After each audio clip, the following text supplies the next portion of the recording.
West. Salute. Welcome to the Damu Kiwe Conversations. Everybody, I hope y'all up in here. We got the content. I know I didn't share the live. I was late. I had off of work, tired, but I came with the content for y'all. I hope that y'all hit that like button, man. Let me turn this on so I can put y'all up on the screen with me. All right, let's check out my people that's on YouTube and Twitch at Active Chucks. If you're on IG, y'all could go on YouTube or Twitch at Active Chucks, man. Make sure y'all hit that like. As soon as you come up on the live, we're going to get into the content. You know what I'm saying? Damu Kiwe Conversation exposes WACK100 Minion, Christopher Lovesboyz. We also got a dope-ass video from a Dose Reality TV. My brother, Shalom brother.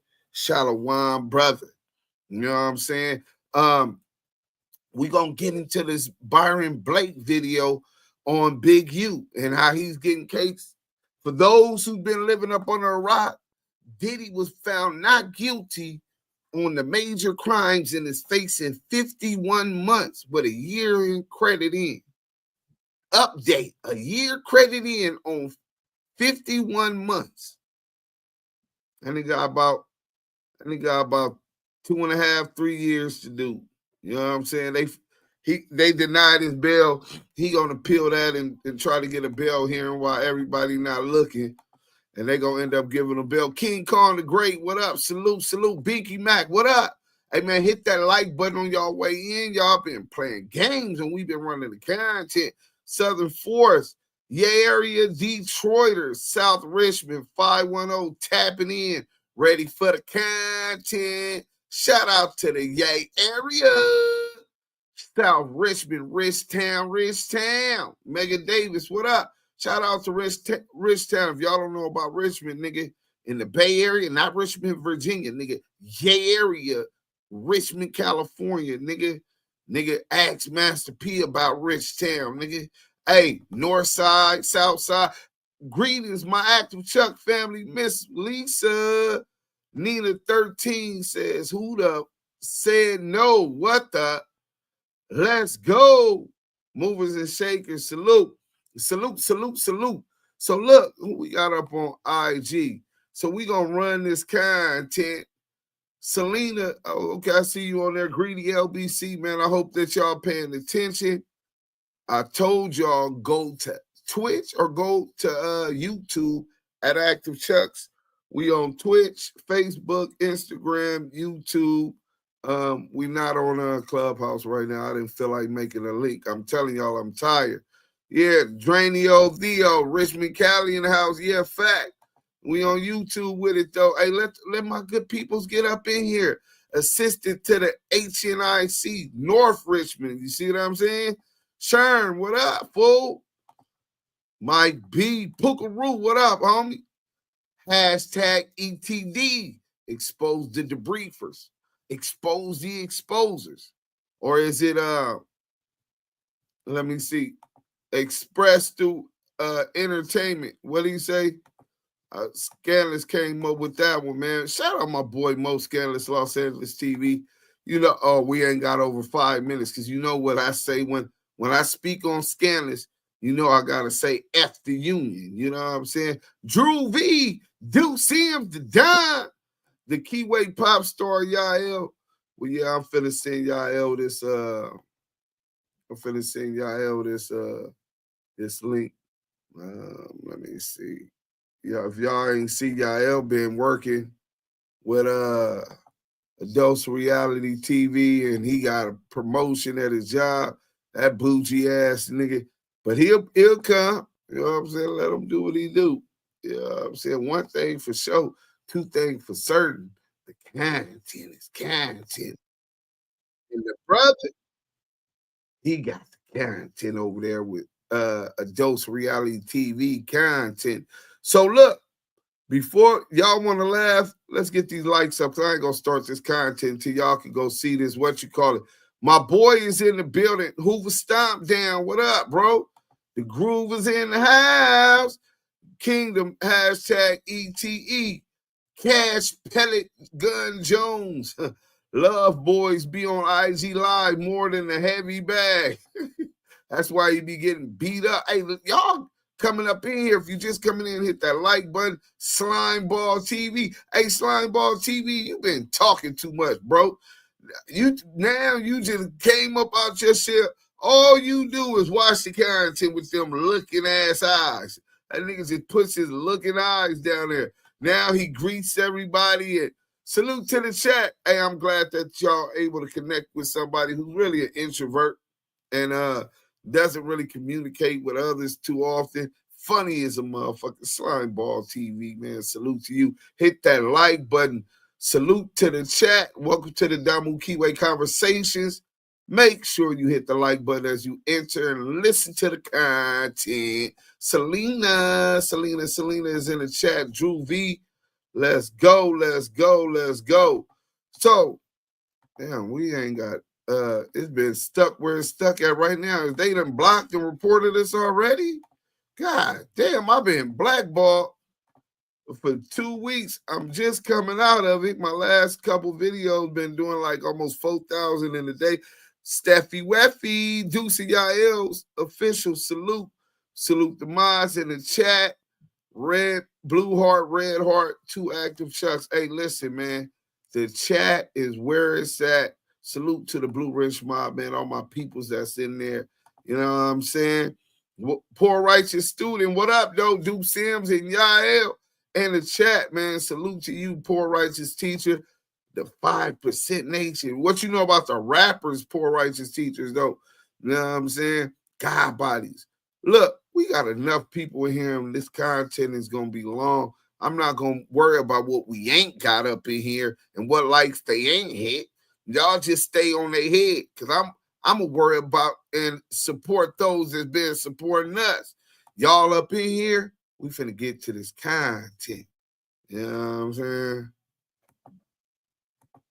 Let me go ahead and we're going to start this off with the most talented young brother on the internet. Shout out to A Dose of Reality TV. And we're going to get to the content. Trust me, if they don't come in, hit that like button. And if they don't come in the morning, people going to be like, damn, we missed that. Trust me. I don't sell short, I only meets the goal. Let's go.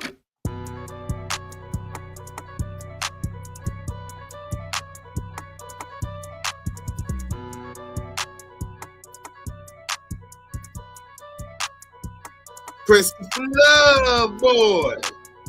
Hashtag in the chat. This what the fuck we do. Expose they whole crew. Y'all in here with the conversation. It's Deuce. Billy, where it's at? We don't fuck with Booger. Hey, yo. The union. Today, we asking the real questions. Was Christopher 600 Lovesboyz whole boxing career set up? Is it even real? Was it even real? Or is it just a cover for law enforcement?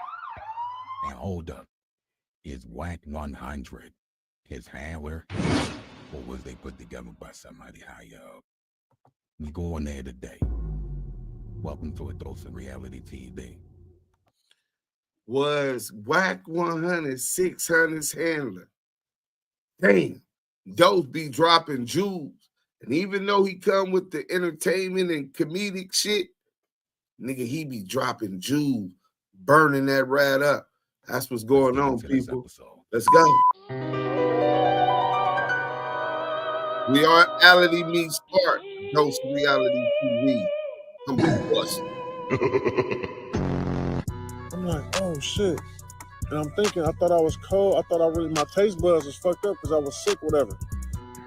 I don't get sick, bro. When I say that's Buster shit, that means your mentals ain't right to accept that.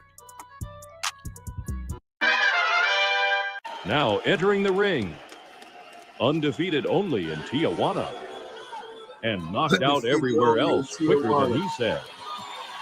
You a Buster. Brought to you by the 77th Street Police Station, the FBI, and the DEA. Give it up for Glass Jaw Lovejoy. Oh, shit! He wired up right now. Don't say nothing crazy. Bye-bye. Everybody hates Chris. What did I do? He's not going to rip you off like Mr. Lovejoy and try to take everything. Yeah. His boyfriend in prison on the 4-yard wants everything. Oh, one more thing too. There's a lot of busters out here. You know what I'm saying? A lot of busters, trollers, you know, internet, people be going back and forth and all that. Listen, I'm going to squabble y'all up. Every month, I'm going to do a friendly fade. Every Monday. Every month. What happened to that? He done had 2 spades and lost some votes. Oh, no, he won the other fake fight. My fight. goal is to beat up everybody. So, see y'all soon. Make sure y'all tap in. Let's get it. WACK100 and Reggie got immunity. The argument that he's saying. I took the boxing world by storm. For sure. I made $1 million without getting a black eye, without throwing a punch. To put your money up in Mexico and Tijuana to fight, how do you get paid? You can only get paid if you win? Well, no. The promotions I was messing with, the people I was dealing with, I wasn't getting paid to fight. I haven't even got paid for a fight yet. Oh, shit! You can get paid. You just got to get in contact with the promoter. And if they need this type of weight class or this type of person to fight a certain person, yeah, you get paid. I don't know how much you'll get paid because I haven't got paid yet. I'm known for that. Yeah, see, y'all just now seeing who I am with the street stuff and the YouTube and entertainment and all that stuff. I was already verified with the Instagram and known and traveled the whole world with boxing without throwing one punch. Yeah, boxing, bro. You're late. You don't even know who I am. You just see me talking about the rats and busters. This is just a side thing for me, bro. I fought all around the world to make millions of dollars, literally. People I was dealing with, I wasn't getting paid to fight. I haven't even got paid for a fight yet. Oh, shit! I made a name for myself in boxing. Y'all see, y'all probably don't watch boxing. Y'all don't know that. But some people on here know me from boxing. And they laughing like he was doing the same thing in boxing. He came in the boxing game at 32 years old, retired from the streets. Undefeated only in Tijuana. And knocked out everywhere else. He's a buster. Like, comment, and subscribe to A Dose of Reality TV. Yo, this is insane! I caught the dog! We know the crib cop works the 7.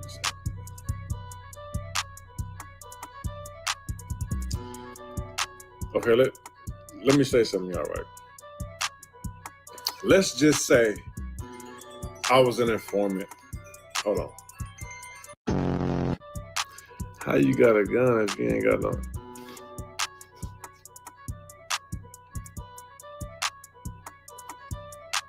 I'll shoot this motherfucking phone, boy. Featuring The Adventures of a CI. He's a buster. Everybody hates Chris. What did I do?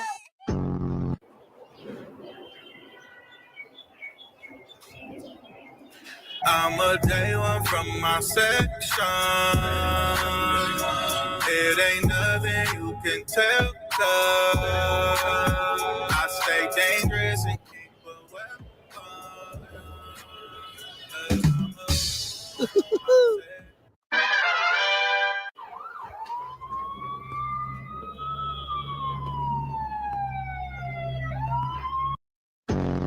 All right, Glassjaw. Here's your shot. Undercover op. You're going to infiltrate the gang in your old neighborhood. Feed them with a long spoon. You know what I'm saying? When I'm in the phone. Hey, we up hanging out. Hit that like button. We got the content. And don't worry. We already put out a cover story. You just got out for drug trafficking and money laundering through a fake boxing story. You've got credibility. And don't worry about going undercover. You've done worse for less. Way less. Like that time you wore a wire to your own cousin's baby shower. Anyway, meet your support team. These 3 are already inside our informants. Nah. See, look. Nah. Listen. You're not just spying on the gang, Glassjaw. We need you to keep tabs on the other CIs too. Some of them have been getting chatty. And just smile, blend in, and remember, if they get caught, you were never there. But if you get caught... We were never here. We don't know you. And we definitely told you not to do this. That's loose bowels. Real name, Ashley. Loose Bowels, a.k.a. Ashley. I had to stop this for this comment, and I hope my boy A Dose of Reality get it. Because obviously Son Ye gets it. He said, whoever made this about to take over cartoon culture. We working on some shit right now. Salute to my brother, A Dose of Reality TV. We need y'all to hit that like button. Go over there and tell them Damu Kiwe sent me. Hashtag ETE. Edified through entertainment. Expose the exposers. Innovators in this game on you in the urban culture. We're talking business now. Salute to the creativity and talent of this brother, man. Let's go. Nigga on 6, so I boo-boo. I had to say boo-boo. Watch out. He will steal your identity.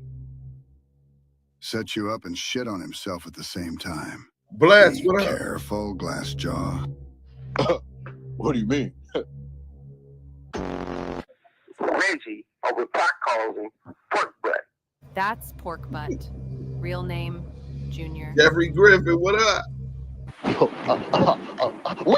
Oh, they got a blood rag and a red rag. Let's just say he had not been the same since he was fired by Tupac and Suge caught him with Zed. What? Everybody knows what pork butt is. And that's 3 fingers.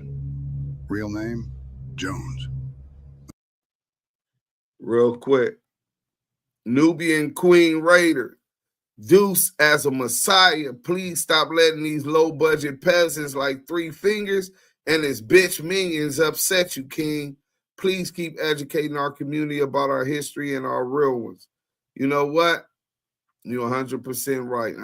I got anger issues, been having them. I'm working on. I'm a work in progress, but I appreciate the energy and everything that's behind that statement. Enjoy your day, Queen. Let's just say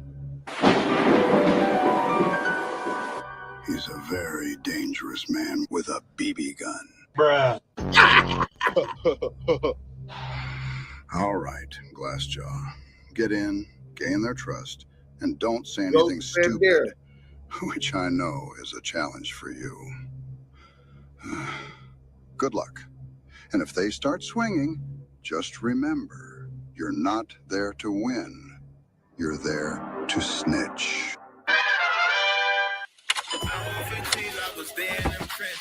I'm TTG. I was trying to go get it. And just like y'all see this urban cartoon era that A Dose of Reality innovated and leads in, how he's marketing that Yael song. If you an artist and you're looking for promotion through the ETE, your music played, and it can't be no garbage, bro. If it's garbage, you can't even pay us to put it up in here. Everything we do is hot, nigga. So, but if your shit dope and you got a budget, if your shit dope and you got a budget, tap in. We'll link you with A Dose of Reality TV, and that could be your song. Let's go.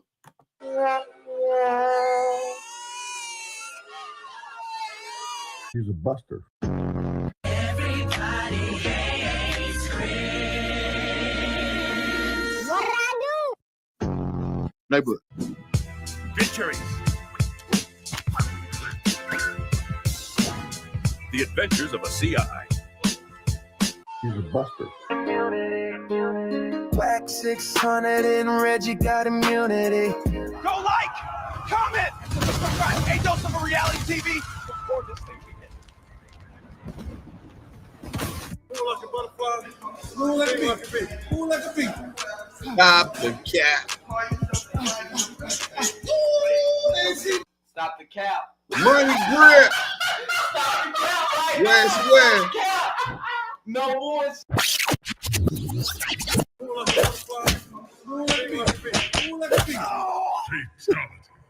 No experience, no trainer, no manager, no promoter, no nothing.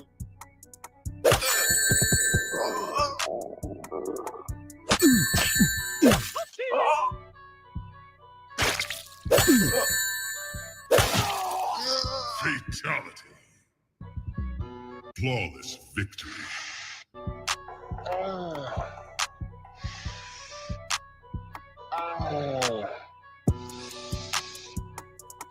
Nigga got all this effect.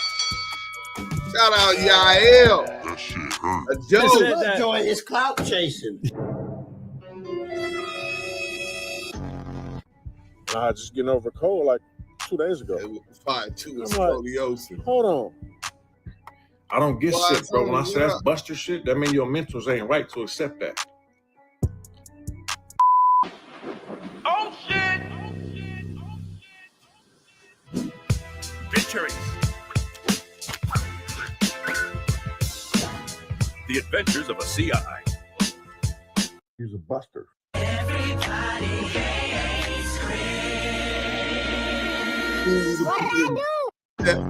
Many months later.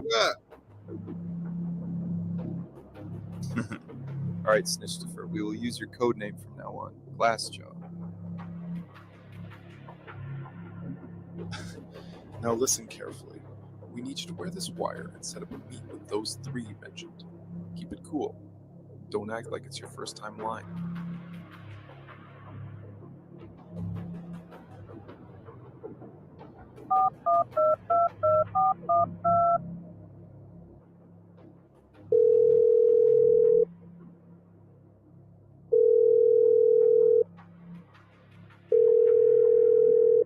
We need them to incriminate themselves. Hey, let me tell you something. I told you, nigga, I ain't no buster.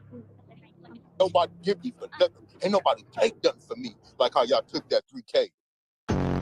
Nigga on 6-0.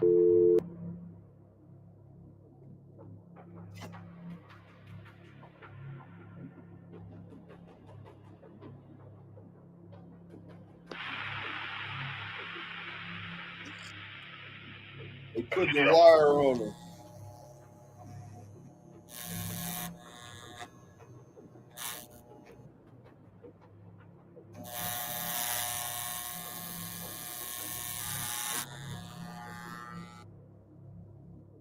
Listen to the music and effect. Feel a real person. Hey, because you know, my dad, he's a CS too. He talked to me like this for the Los Angeles Police Department. That's why I shaved my face and I got the pedo face.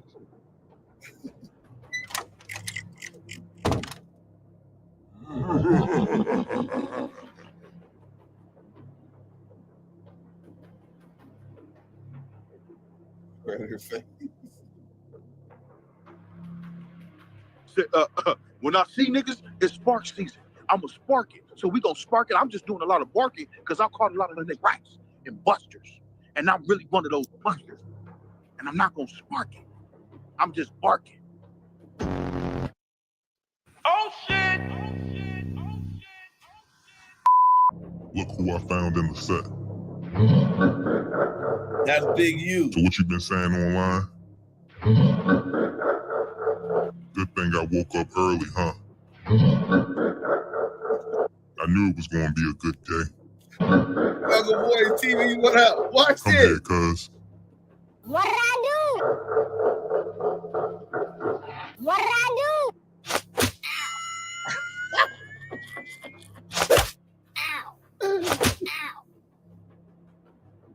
Come here, cuz.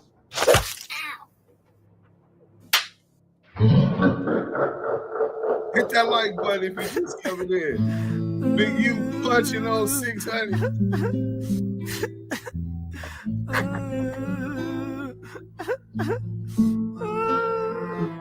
Everybody hates Chris.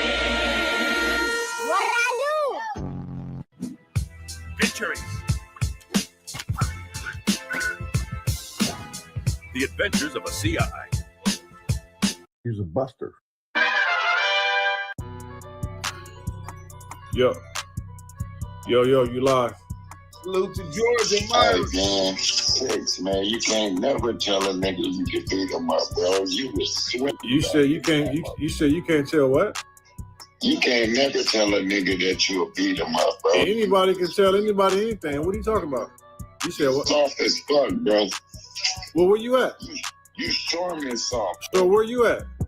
You like cotton, bro. So where you at? I'm talking about your head was down, nigga. You was swimming. Where you at? Nigga, I'm in the 50s, nigga. I'm to it, nigga. Where at? In the 50s, nigga. What 50s? I'm right down the block from you, nigga. What 50s? In the 50s, nigga. Hey, yo, you live. Quick question. I saw the fight like everybody else, and I noticed that you had your head down a lot. And serious fighters never put their head down. And so I'm wondering if you learned to take this type of guy from Don King. Listen, you never boxed before. You don't know shit about boxing. Don't ask me about no motherfucking boxing. Don't ask me about no motherfucking boxing. Purposely did Bitch, get off my motherfucking phone, bitch.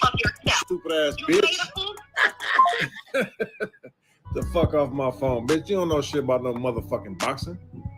Fuck This you nigga got the blammer off the whole bitch time. gonna call me, tell me about some motherfucking boxing. Paranoid. The whole scary motherfucking ass. boxing world know what's going on with boxing.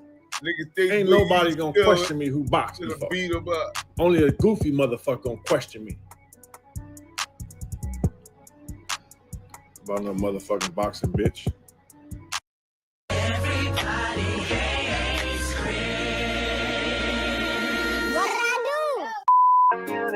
Heard they all whack favors, man. Them ninjas got immunity. Yo, what's up? You live? Man, your big mama built ass lost, nigga. You got your chin checked, nigga. It fell to the ground, nigga. You can't box. Hello? You Live. You a fucking bitch, nigga. How Hello? you get knocked out by another? Bro, you got Boost Mobile? You got Why y'all keep calling with no service? That's crazy. You ain't got no service. You ain't got no service. That's crazy. How we can hear him? Why would Hold you on. call with no service? Like, make sure you got service before you call. How we can hear him loud and clear, but 600 playing like he can't hear him because the nigga wet flaming his bitch ass up. Hey, this is crazy. It's like, damn, I'm giving y'all action. I'm answering every call. I don't deny no calls, but just at least have service, bro. It don't make no sense. Right, you can't hear him, right? That's why I said you can't hear him. Couldn't hear what he was saying. Like, bro, man, make sure you get like a real phone, bro. What the fuck? Yo, you live. I told you I wanted to see you get your teeth knocked out, and nigga, he got your shit back. Hey. Why are they talking like that? That nigga breathing hard, dying. I'm the police. Let's just say I was the police, right? Let's just say I was an informant. Let's just say I was whatever y'all say I am, right? Nobody's going to do nothing. Listen.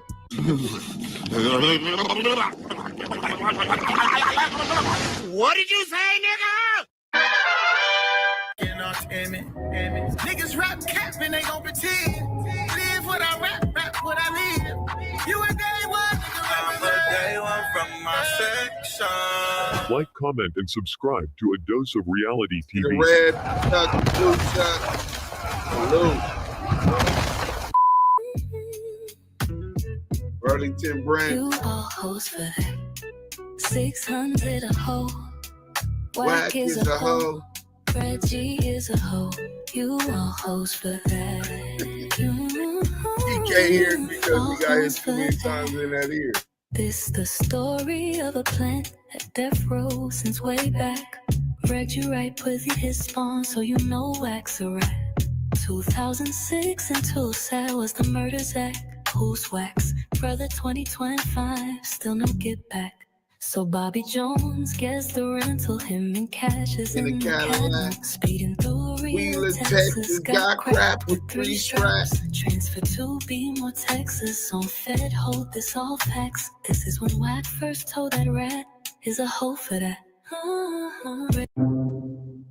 A dose reality TV. Hood boss. Hey. What up, hood boss? And that's all, folks. Let's get it.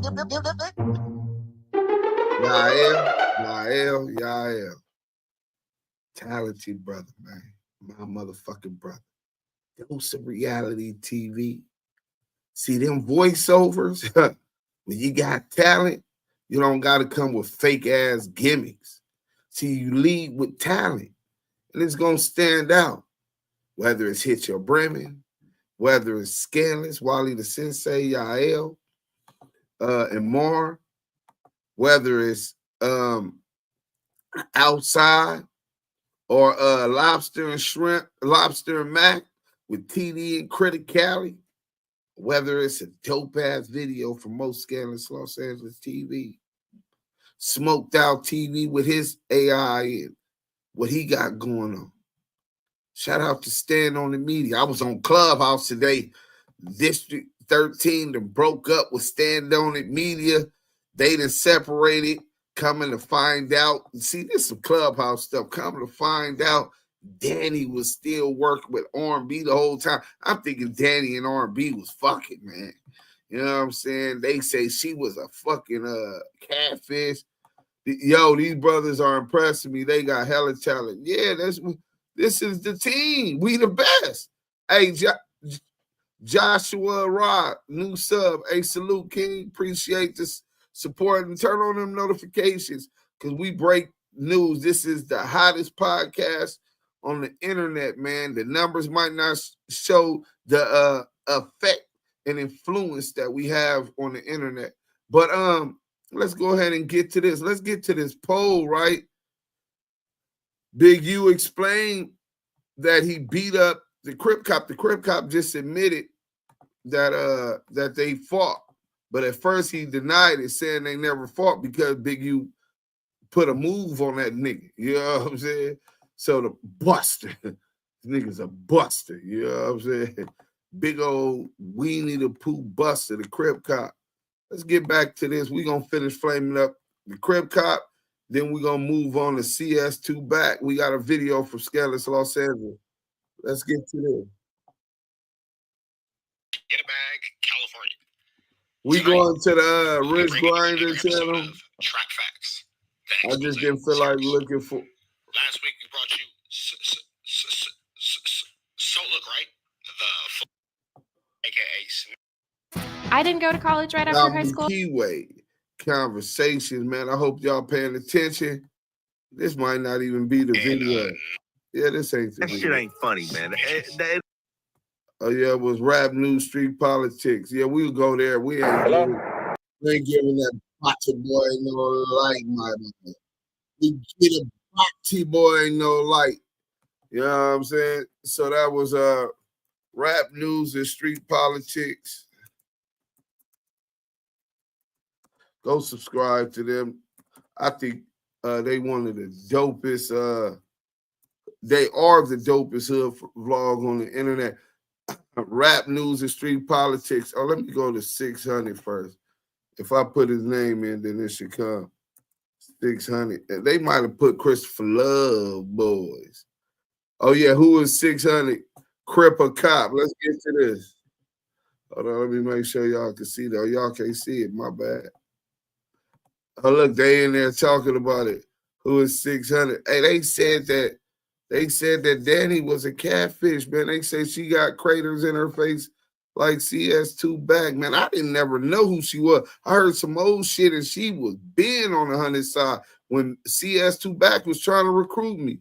You know what I'm saying? Free Big U, man. Free Big U. ETE operating on a whole nother frequency. Salute. Blue, red, ETE, free Big U. Yeah, when Big U comes, it's going to go somewhere different. ETE exposed Lovesboyz. Danny and Stand on It broke up. Yeah, bro. Blue Rich Mob. Danny was a catfish. Damn. Mike B said the same thing. Oh, y'all hold it up. Hey man, listen, baby Huey 600. Let's get to this because I can't wait to get to scale this video.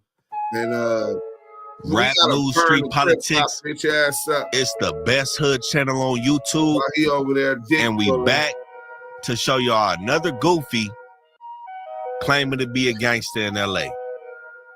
Now we know y'all follow the channel real well, very closely.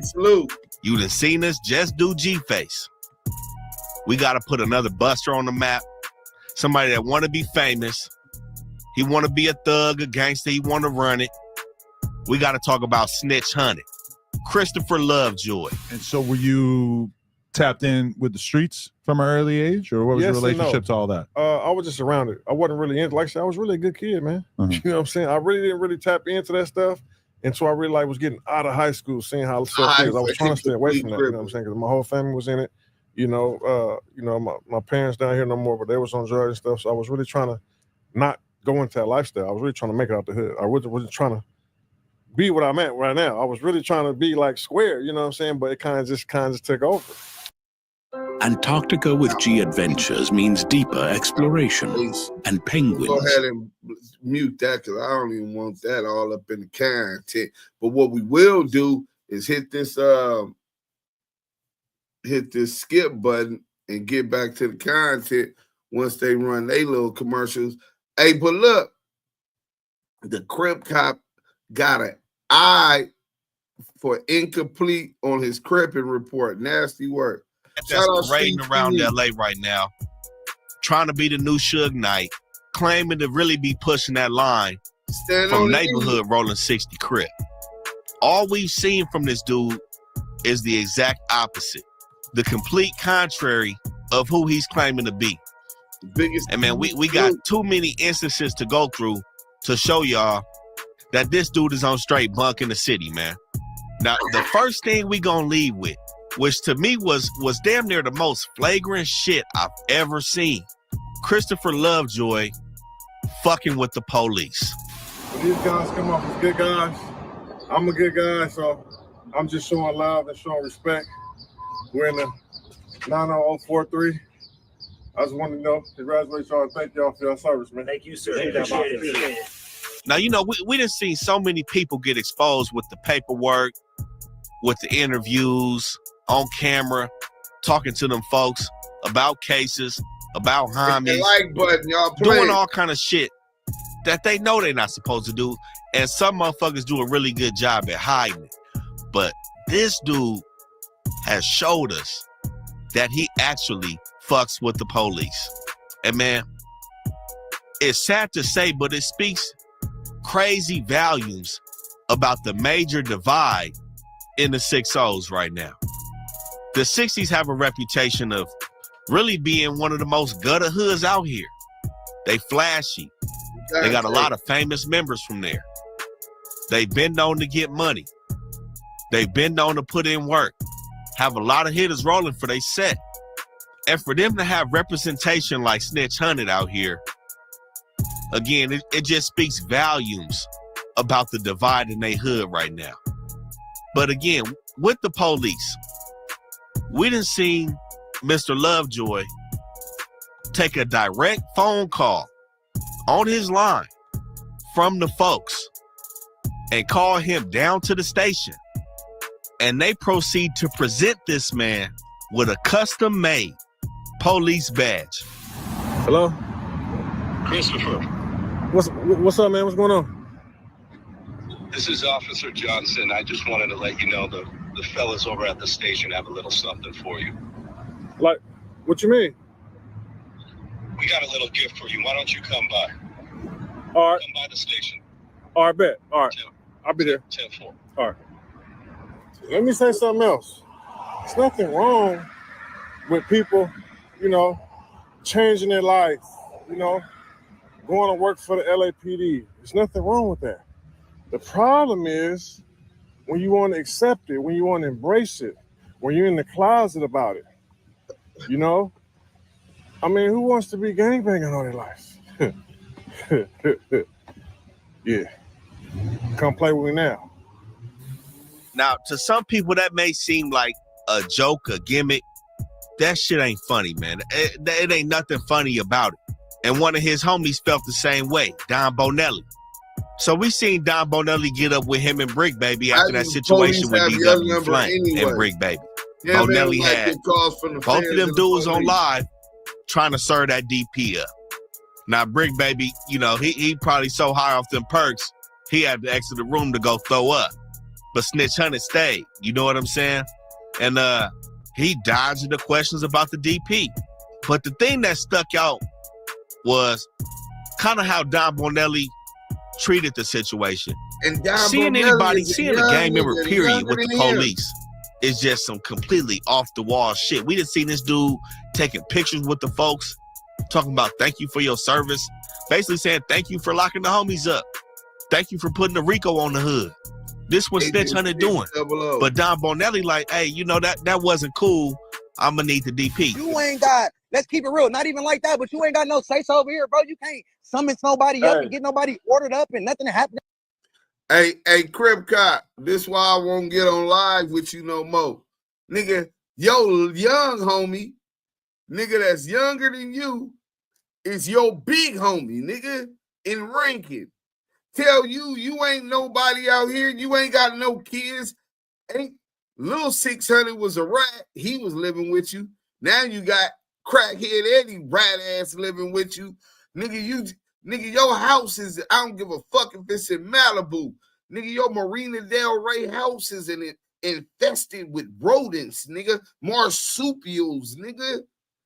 Nigga, this nigga your little homie, nigga, from where you grew up said, nigga, you got no baby M&Ms, tiny M&M, young M&Ms. Nobody want to be behind you, nigga. It was weird. And you is not gangster enough to have your own name, nigga. You ain't earned that. Niggas gotta earn that. This nigga's a fraud. Ain't nobody or nothing, bro. Then you play police games. You going to the police station getting a fake shield made. You like, come on, bro. Oh, that's not man. That's pussy right there, bro. And there's no way to justify doing that other shit, bro. Man, think of anybody else you know from any other hood, man. How's that shit gonna turn out? At bare minimum, severely beaten and put off the hood. But you know, you gotta be fooling me if you saying that. Hold on, before you pay for yet another app to manage your team, let me introduce you to Connect Team, the one platform that replaces all of these. 600 got a real position over here, and he politicking as the big homie for these niggas from 6-0. But Don Bonelli said, you know, he ain't got no kids. He ain't got no little homies that's gonna be looking up to him and listening to him from neighborhood 60s. But my thing is, where's the Swift Thunderdome DP? Where's some real frontline action from the 6-0s right now? So what is the difference, or what is the leverage that Snitch Hunter has over these dudes from 6-0? It got to be his family. You know what I'm saying? It got to be the Lovejoy name. He was sanctioned in, given the clout by a reputable member prior to him becoming from 6-0. This dude joined 6-0 in his 20s. So he's somebody's son, somebody's nephew. And it's like he can't do no wrong because of who his people is. That's just what it seemed like to me. And I know of some cats like Toots from 6-0 who on the same shit. Niggas out here snitching and telling and being with the police and doing all this shit. But just because they people from the hood, they ain't put off. I mean, that shit, that's leaving a black eye, not only for the city, but for them neighborhood 60s. Now, we don't know if his DP is going to be televised by Don Bonelli. We don't even know if he's going to get served that DP. But it's much appreciated to Don Bonelli for calling that lame shit out. We can't have that shit in the hood. We seen Conrad not fucking with him either. Dudes on the front line, dudes that's really banging from that hood. Why ain't they put him off? Shit, out him. Out his ass. Slide. Ain't no way this dude can still be walking around the streets, man. And another piece that Don Bonelli brought up was the situation between Snitch Hunter and GBO Gaston. Again, another flagrant action from 600 where you got this dude promoting somebody dissing your hood. Out here, and they bust down, you see where I'm at. Hey, fuck Brick Baby on down, you nigga. Doing a push up in here, shit green, nigga. That shit green, nigga. On me, nigga. Niggas told I can't put him to the hood. I'm telling you, I put him to the hood. Nigga thirsty, nigga. And we out here, nigga. And we out here, nigga. Niggas get gunned down. Nigga, where niggas at? Nigga, I'll put that nigga down. Hey, you know, nigga, nigga, I'm out here, nigga. And we not talking about how DW Flame dissed the neighborhood card in front of Brick Baby. We talking about somebody actually intentionally dissing your hood and ready to beat. GBO Gaston dissed the 6-0s. Why is Snitch Hunter still rocking with him? Why is he promoting him? Don Bonetta like, hey, you hanging with him? What's up? But my thing is, again, where does the leverage lie? There should be no talking. It should be nothing but that Thunderdome action for Snitch Hunter. My thing is, it could be one of three things. Like I said, his folks is from that set, and he has some type of immunity because of that.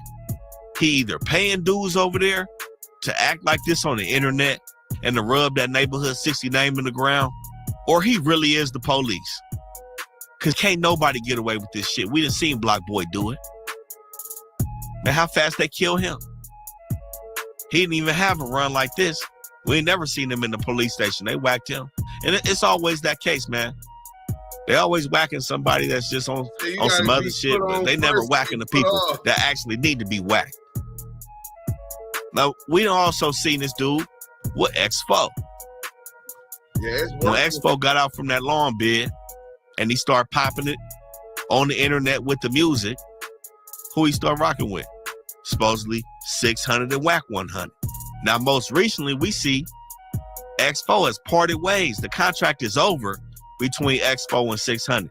Now, some may say that's because of the history between the 40s and the 60s. That's apparent, but I highly doubt it because they wouldn't have went in business together in the first place.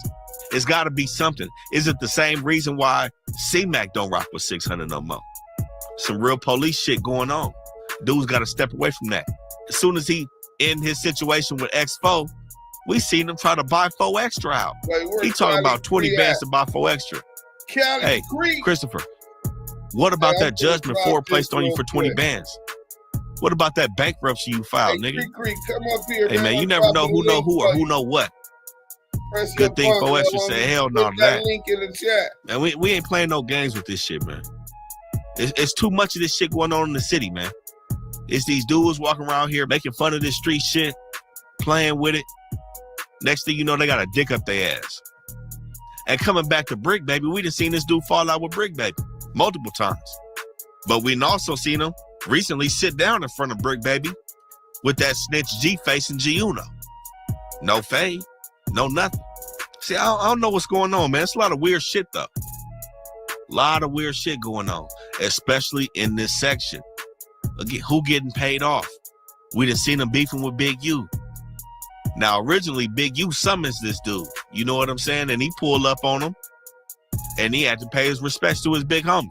Listen, man, I don't think y'all know this, bro. If anybody got anything to say about the big homie, because I'm on him. Like I told y'all before. Anybody you better start acting like that. Anybody got anything to say about the big homie, I'm on him.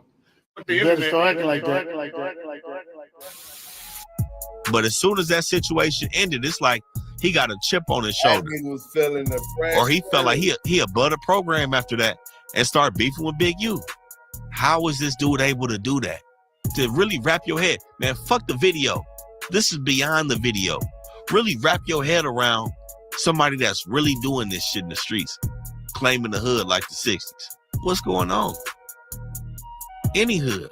It could be a enemy hood of the 60s. The Hoovers. Going back to school felt impossible. Then I learned that VA covered tuition, supplies, and a house. The 40s. This shit ain't sliding nowhere. So why is this happening with this dude? Why is he still out here doing this shit? He most recently talking about he doing CIA training. I know after a while you start trolling. And I know he taking a page out of WACK100 book. That's like his best friend. WACK100 tell you, hey man, lose the morals, nigga. What you need the morals for, man? This shit ain't gonna pay you. You need to take care of your family at night, nigga. You do your shit, man. Fuck all that street shit. Do your shit. I understand that. That's what WACK100 telling that nigga. And that's why they both be looking goofy as fuck. WACK100 to set a show up in a heartbeat. Set a gimmick up in a heartbeat. Look at Blueface. It's a joke. It's all a joke to these dudes. But WACK100 come play in LA politics and run back to the valley. So he ain't got to face it. But, you know, the police shit just It just takes the cake. And then we turn around and see this dude, his big ass with a can of paint tagging. Grown ass 40-year-old man tagging in the alley with a registered pistol. What's going on? Man, somebody people need to get him. His people need to come get him. He tripping. They need to pull that nigga back. It should be over for dude. He want to be the next Suge Knight. He want to go viral so bad. The shit ain't funny no more, man. We'd also seen this nigga beefing with S-Bone. Rest in peace before he died. It's the same story over and over. And you know, there was also the situation when he went down in like 2012 for this weed, this possession trafficking case.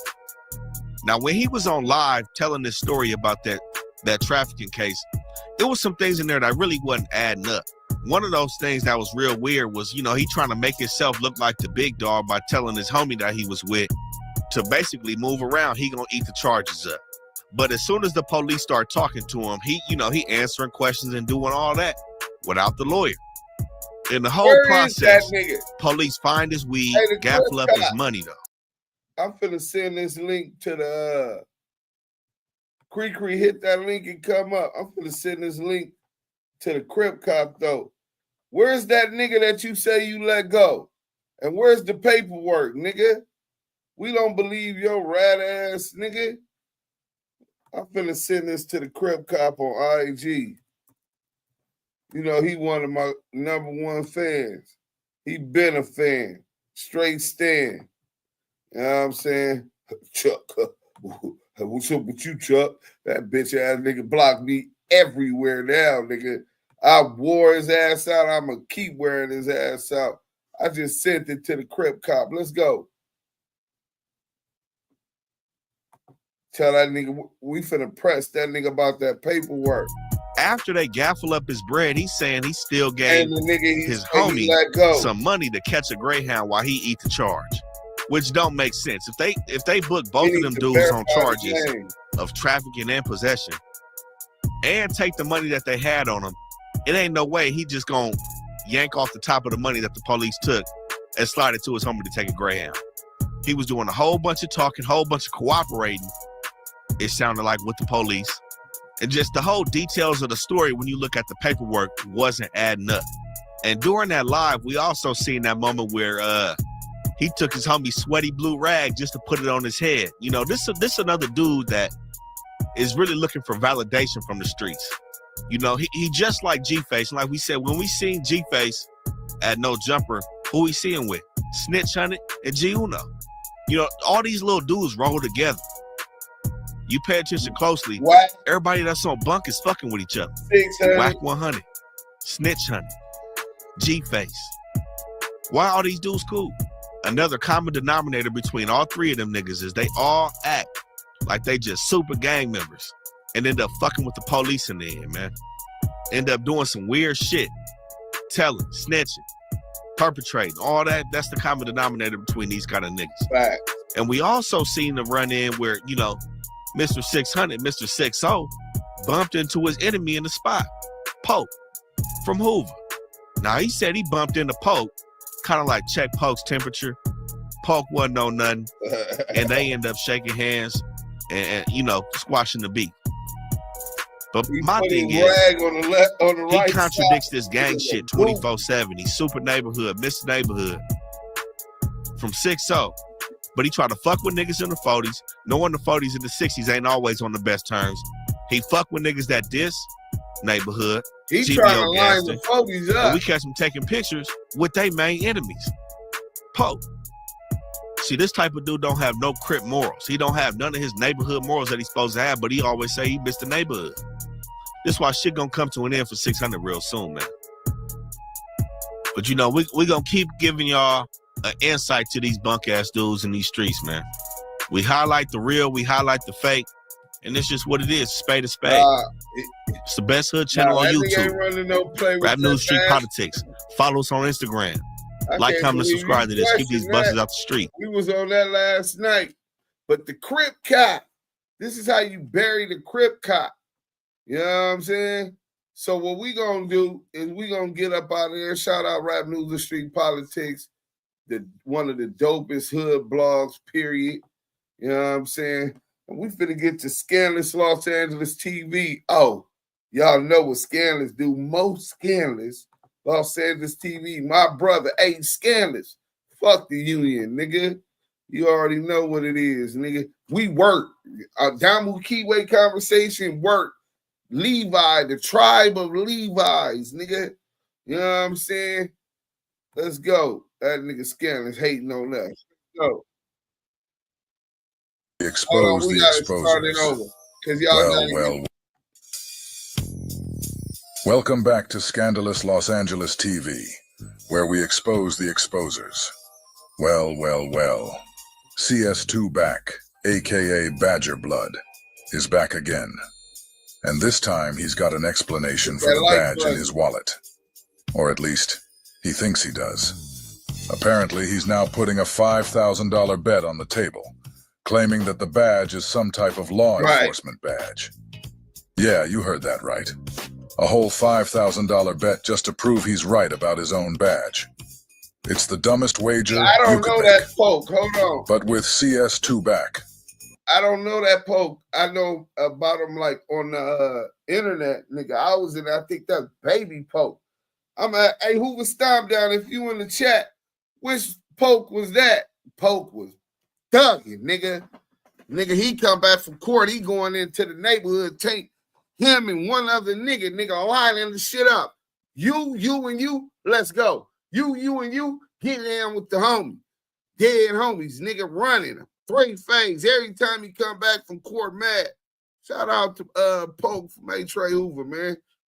You know how his ABC 1, 2, 3 logic works.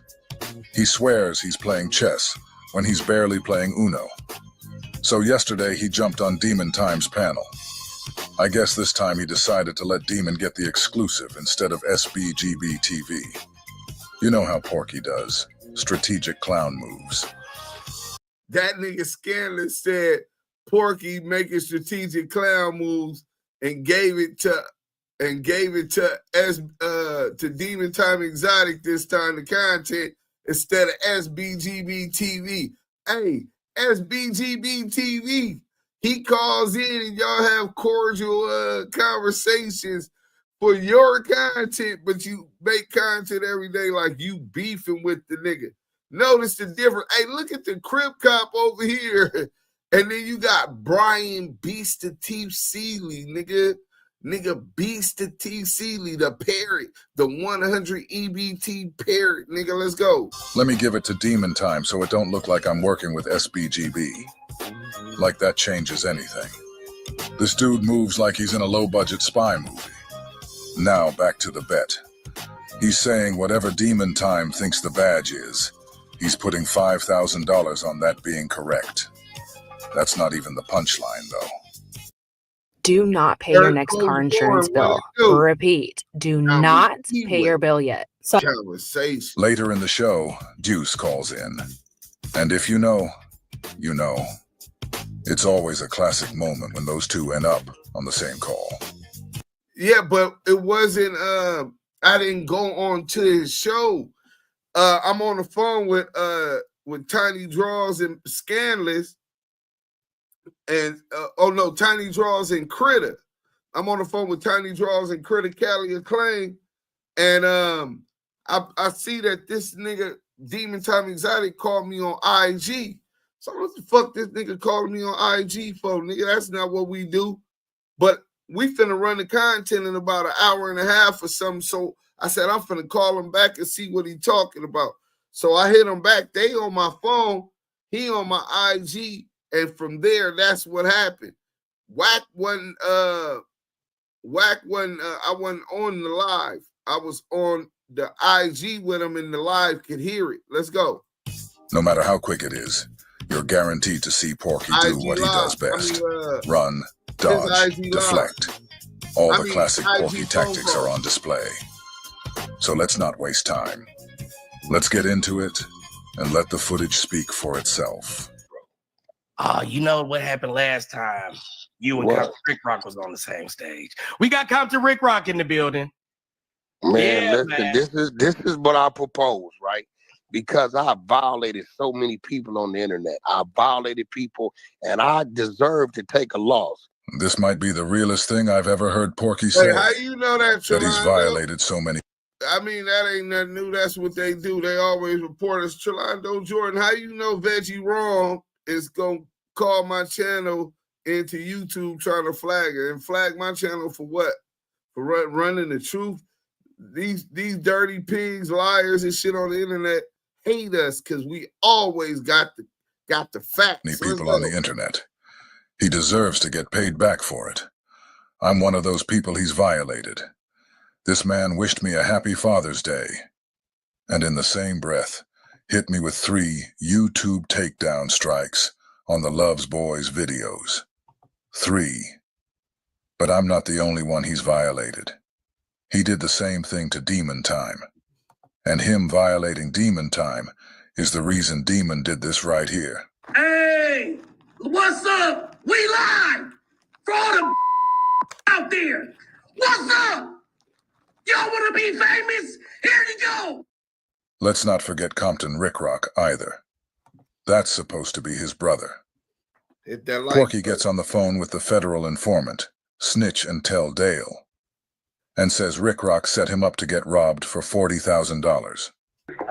Because that's how I know Rick. That's how I know Rick Rock too. Because Rick Rock used to do the security at the warehouse. And I think that's how Rick Rock know him too. That's the spot that got hit. Yep. For like the 40. Yep. Yeah, that was one of my spots. Yeah. So Rock, he was security, but Jay Reed come over. That's how we all know each other. But I don't that nigga, man. Yeah, well, wait, that was your spot? Yeah, that was one of them. Yeah. You know Jay Reed lined that spot up. Why you think I know got here for 40? Oh shit. Let me see if you can guess who he had do it. Rick Rock. That's what CS2 Back has been out here doing on the internet. Backstabbing, playing both sides, and hiding his hands. And now he's sitting on a panel with 2 of the very same guys he violated, like nothing happened. Not only am I going to be exposed with this bet, somebody going to take $5,000 of my money.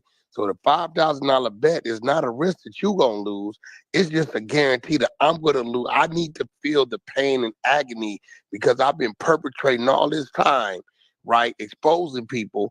And now you say I myself have a badge. So I'm willing to sacrifice $5,000 of my money just on a simple bet. I mean, it's a sure shot. Can you articulate what the bet is? Because I think I want to take this bet. The bet is this. Right now, the bet is that badge. You're saying that badge represents any form of law enforcement, meaning meaning it's being you will be recognized as a peace officer with that badge.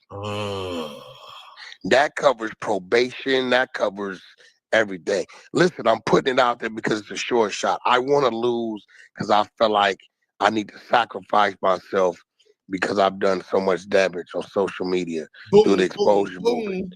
Now, it's a $5,000 bet. This is not for you to lose money. This is for you. I'm guaranteed you're going to win some money. Porky is guaranteeing you'll win money. As long as you bet that the badge he flashed belongs to some type of law enforcement agency. That's the stupid-ass bet he's putting out there. And this is exactly why I say he's got that ABC 1, 2, 3 mentality. First, you go online, do the whole Snoopy badass routine, flash a badge on camera, clearly trying to make people think you're police. Then you turn around and say, "Yup, I got a $5,000 bet that the badge is real." Who wants to bet? With or without that badge, we all know Porky is CS2 Back. And you'll be known as the one that exposed WACK and took $5,000 from him. Rick Rock, what do you think? Do you think I should take a bet that that badge he has in his wallet is associated with some type of No, peace officer is being recognized as a peace officer. That covers probation badges. Probation are recognized. He could be a correctional officer. He could be covers all of those. That covers all of those. Or as did he well just as LAPD sheriff or any other departmental, law enforcement. Come on, hit that I like want you all button. to pay close attention to Get it over CS2Back's 300. calm demeanor right now. Real smooth, real collected, acting like he's in control. But here's what I want you to really notice, because this happens every time. That calm, confident front he puts on. Yeah, that energy completely shifts the moment Deuce enters the room. So don't miss that. Take note. Watch how different he gets.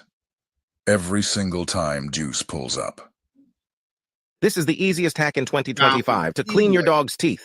Best way to get rid of stinky dog breath, crunchy veggies for natural. When dudes get on back, there's going to be another classic. We got about 30 of them, nigga. Let's go. Or did he go and get him a badge just so he could trick the shit out of y'all and get some free content? I will tell you this. I have never, ever brought a badge. So that eliminates that. You want to take the badge? It was issued from some type of academy. Wait a minute, hold up. I don't know. Listen. If Hey, do he got the badge? He got the badge. He got the badge on the face cover. Man, he trolling, man. I'm dying to know how Compton Rick Rock really feels about CS2Back telling the federal informant, Snitch and Tell Dale, that Rick Rock set him up and robbed him for $40,000 at the weed shop. Especially when Loose Cannon is locked up right now, supposedly for extorting and robbing that same guy that Porky was talking to.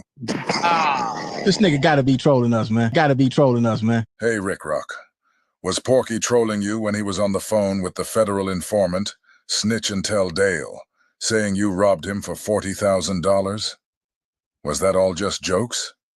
Because we all know he wasn't trolling about Dale being a Fed. That part's confirmed. So was the part where he said you hit him for $40,000 just a little internet skit? Was Dale trolling too, when he said you were the one behind it? So again, was it trolling, or was it telling? Because it can't be both. Hey, I don't know. See, I don't know if it's like a double reverse psychology. Like, let me act like I don't care because I really do care. So I'm gonna act like I don't care, and then I'm gonna say, no, go find it. I want you to because he really doesn't want you on there. You feel what I'm saying? All you gotta do is put the money up. You over there, dick pulling whack. Okay, I put the money up. It's associated with some type of law enforcement. No, not associated. That it is identified and represents a peace officer in any shape, form, or fashion, and as any of the powers of a peace officer.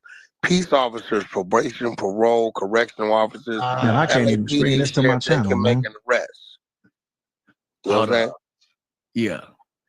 No, so that means it will have a badge number on it, and I have all that on it. So now you're trying to narrow down the I'm not narrowing down. That's broad. Yeah, you're trying to. Yo, Rick Rock telling that's broadening. That ain't narrowing it down. Nigga. No, he said it has to be specifically from San Diego. No, I didn't. It could be from any. Listen, it could be from anywhere in the world. Anything that. Ladies and gentlemen, let the games begin. Hold on, y'all. We got a special treat for y'all. Hold on, y'all. Hey, y'all see how pumped up I'm live. Time got? I want you to know These that. niggas be fans, man. Hold on. Whoa. Ladies and gentlemen, let the games begin. Hold on, y'all. We got a special treat for y'all. Hold on, y'all. Yo, I'm live. I want you to know that. What do you think about this WACK100 being caught online with a badge in his wallet? What do you think about that? We're live, brother. And let them know who you are and what you think about WACK100 having a badge in his wallet. And now he's saying he's willing to take $5,000. That badge is associated with any type of law enforcement. What do you think about that? Let us know who we talking to. Well, first is Deuce Sims the dime. What? Damu Kiwe conversation. But check this out, man. First, I've been told your motherfucking ass, him, Loose Coochie Ashley, and the Crip Cop Rico to Red Rose were all working. Working? Working.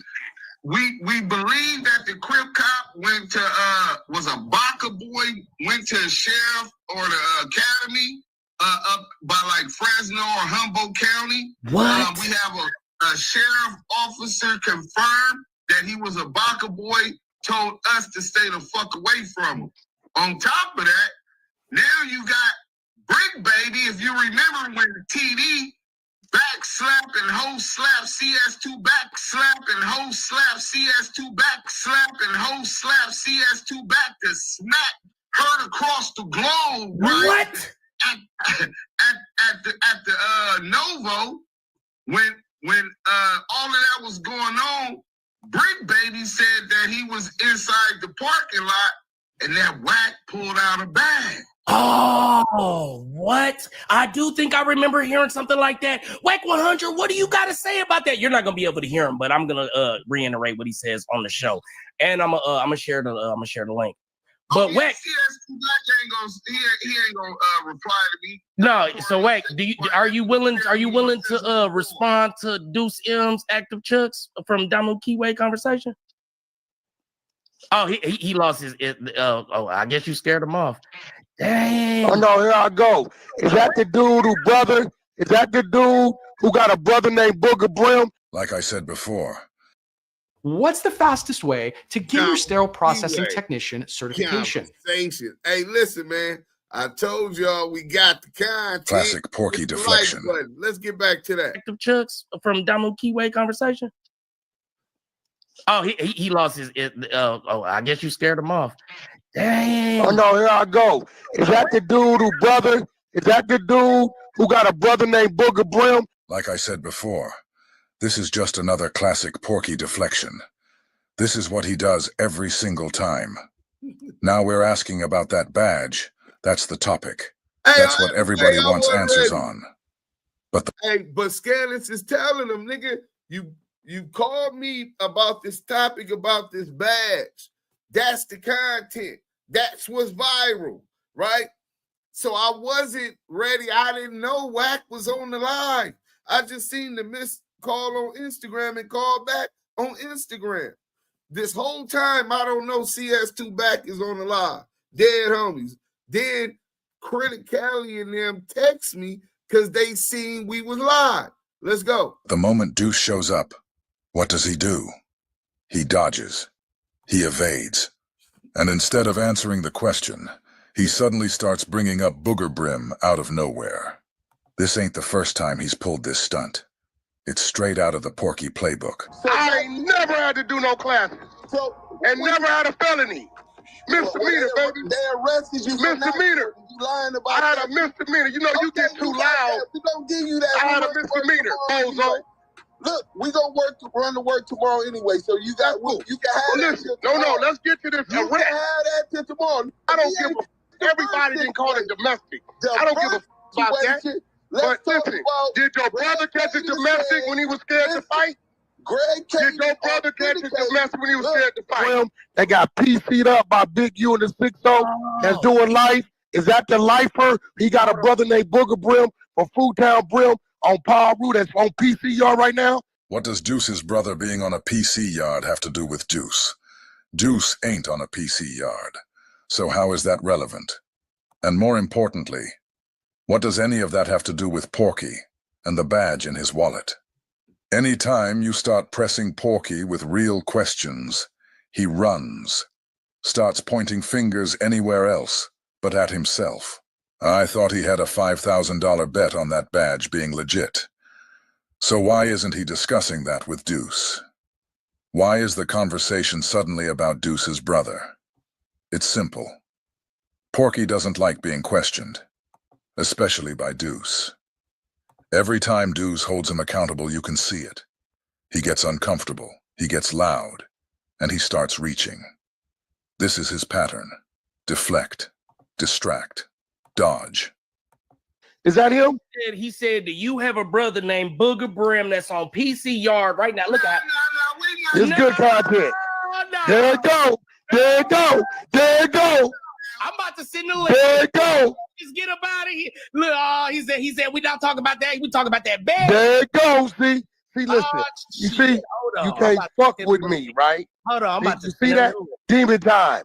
Demon time. I'm diabolical, demon. Man, it's crazy how Porky really sits there saying he's diabolical. All because when you ask him a straight question, instead of answering it, he throws out some random topic that has absolutely nothing to do with what you're talking about. And the wild part? He actually acts like that's some kind of hidden talent. Like that's what makes him strategic or calculated. Nah, that's not diabolical.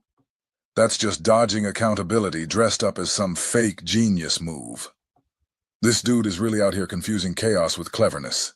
Hey, he said, y'all ain't got him, he got you. I'm Look, diabolical. Check your DMs, but go ahead and get your last word in there. Check your DM. All right, well, look, first and foremost, it's up on my thing. I interviewed my little brother. That's well known. We're not contesting none of that. Well, matter of fact, I'm going to show y'all that real quick, right? If y'all want to watch that and get the story, how my little brother got life, how motherfuckers told on my little brother, and he stopped gang banging, and Big U ain't had nothing to do with all of that shit. That nigga Wack ain't from LA, so he get the stories mixed up, right? Big U and my brother took a fade, nigga. In the county, my little brother called Big U out. They was in the county together. They wasn't in no motherfucking state together. You know what I'm saying? That nigga just don't know. He done heard a little something and he lying, trying to spin something like that was the issue. Hold on real quick. For anybody that want to see it, they could go on the Active Chucks and just type in, let me show y'all this real quick. Because we ain't finna let them deflect. So when I say that the content is already on my page, and he explains everything, and he talk about you was crying, all you gotta do is go on Active Chucks on my page, and it's on the live. Me and Yael, it's called WACK100 claims Booger Brim is a rat. Let's get the business clear. Paperwork party on Booger Brim. We got the paperwork and tell the whole story. So him trying to deflect to that, to a brother who ain't even on the internet, right? A brother who ain't even a gang member, right? And try to deflect to that when this nigga just got caught with a badge. How big and why is we talking about a nigga in jail? That ain't me. I paroled from BR, Kern Valley State Prison, and the U.S. Marshals picked me up and took my motherfucking ass back to the feds, and I was there until I got a new lawyer because my old lawyer had retired, till I got a new lawyer to get me a court date to let them know I was released from state prison, and I went to go see Judge Terry Hatter Jr. So this nigga acting like we deflecting. Nigga, we ain't deflecting nothing. That's already been litigated. That's on the net. The content's on the net, nigga. The content is content. We talking about this badge, nigga. And look how he deflect. And the nigga Semen Time Exotic over there is gargling semen, nigga. Gargling CS2 back steaming, nigga. Hit that like button. We finna cook these niggas. Let's go. Contesting is this pig. He was contesting that. He cried. He denied it. And Big U, look, Demon. Big U the one how he rolled up. And he played friends to the Crip that rolled his brother up. Porky does this every single time. Soon as something comes out, he jumps out with the same recycled distractions. So I don't get why Demon Time is letting this guy run with the narrative like that's what the show's about. Who cares what Porky's saying about Booger? That's not the story. Nobody's asking about Booger. Nobody's talking about Deuce's brother. His brother's not even online. We care about the badge. We care about Porky flashing that badge on camera. About me. And about CS2 back. That's what everybody wants to know. But somehow Demon's sitting there acting hyped, like Porky said something powerful, when really he didn't say anything at all. He let Porky slide right out of there without ever addressing the actual issue. You played friend with the crip that rolled your brother up? Is that what he bit on the He said you befriended the guy that rolled your brother up. Big you!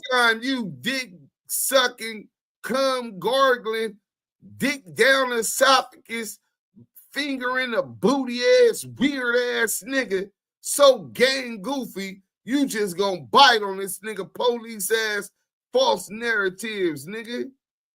This shit is crazy. Why is you pushing the same narrative at this confidential source?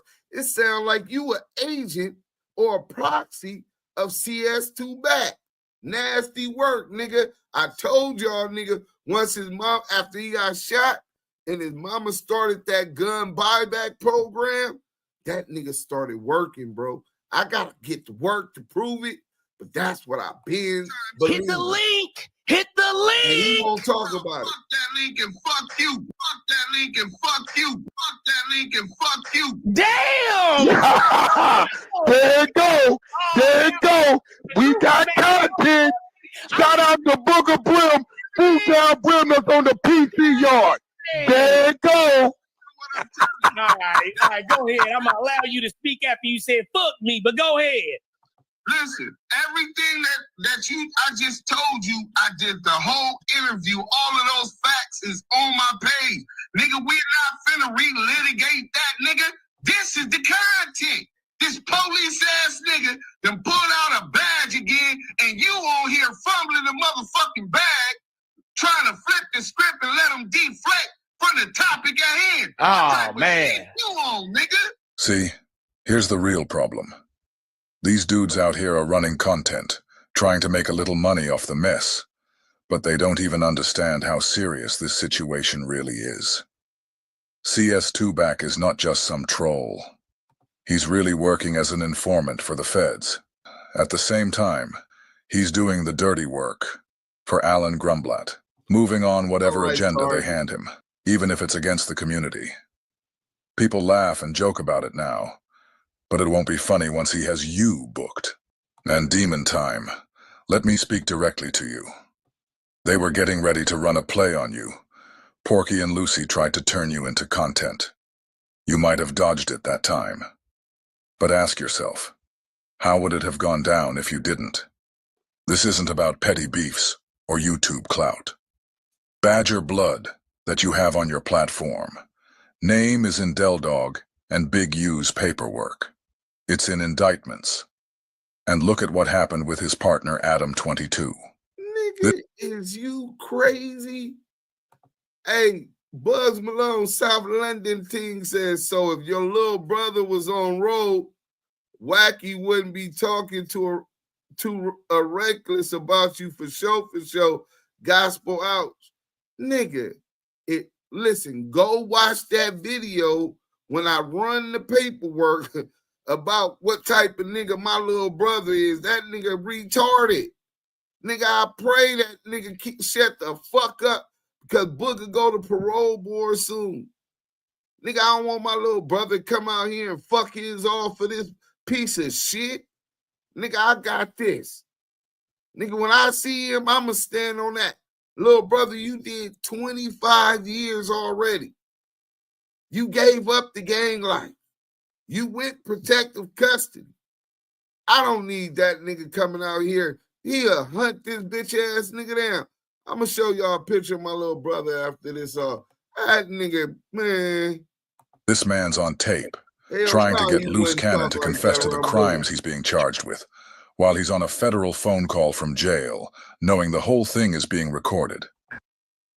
Don't listen to the hackers.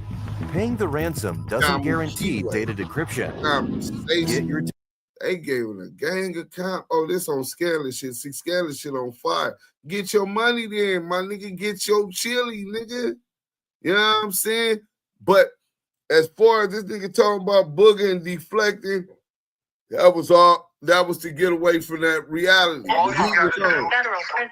All you got to do, federal prison. Let me just hit you with a narrative.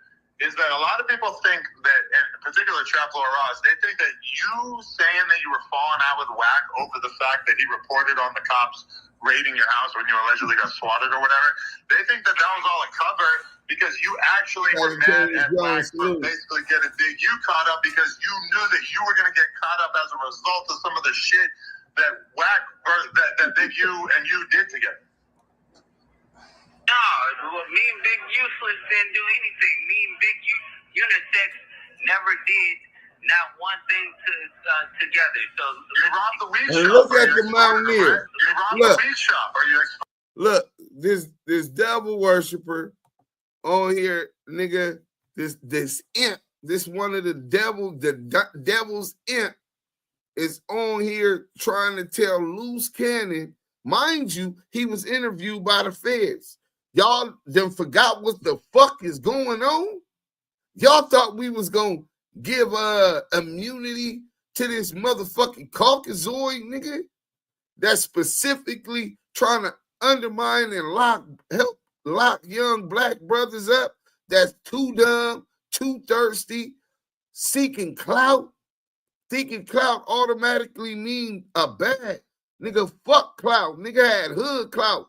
More credentials and street credibility than any of these niggas on the internet. Blood gang.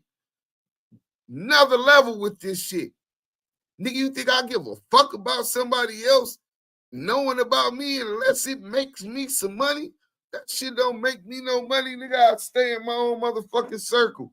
Nigga, I don't like niggas. I don't have man crushes, nigga. You know what I'm saying? Nigga, I don't have wrestling buddies and all this weird ass shit these niggas do. Dick pulling other men, nigga. That's not what men do, bro. Men build with themselves, but let's get to the content. It's almost over. It's my nigga Scandalous. You extorted him, right? You robbed the weed shop, or you extorted him, right? No, never robbed no weed shop, Adam. You know that. And I will never let you guys forget that Adam did that. That's not entertainment. That's entrapment. Fact. And they're doing it together. Like some off-brand Miami Vice, Crockett, and Tubbs. Hey, I'm asking who that. You asking your questions, he asking his questions. There's a lot of content, Miss Hart. Hey, but listen, hey, did I not give you a chance to speak? Did you not speak it? And I did recall that Brick Baby did say he see the badge. So get your big 1-tooth having ass up and shut your ass up, nigga. Hey, but I'm just saying that was his response, and you couldn't hear him. So you got to understand you couldn't hear him. So I wanted you to be able to respond to that. But yeah, man. Look, real quick, you got CS2 back on your line? Yeah. WACK was just on here. Oh yeah. We not gonna. That nigga can never look me eye to eye on no live after he put my nigga Big U in jail. Help them motherfucking crackers. Fuck that rat ass nigga. What? Blood gonna walk when I beat that nigga. Tell Blood pull up in the set or something, nigga. What? Ass nigga. That nigga can't breathe the same air I breathe, nigga. That nigga's a rat, nigga. But are you from Rolling 60s? Nigga, I'm from LA Brim, FHN, nigga. But so why are you in the Rolling 60s business? Listen, my nigga, I got Active Chucks Entertainment. I fuck with real niggas, real Crips, real Bloods, and Big U happen to be a leader amongst the community, not just the Crenshaw community, a pillar in Los Angeles. Help my road dog son make it to college. Help these kids, girls not jump on stripper poles. Okay. Skip the rental counter with Turo. Rent just about any car, just about anywhere.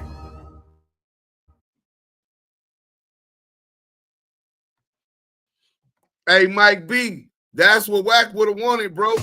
See, that's when it goes somewhere else. I done already flamed up him not doing nothing when his brother got chipped, right?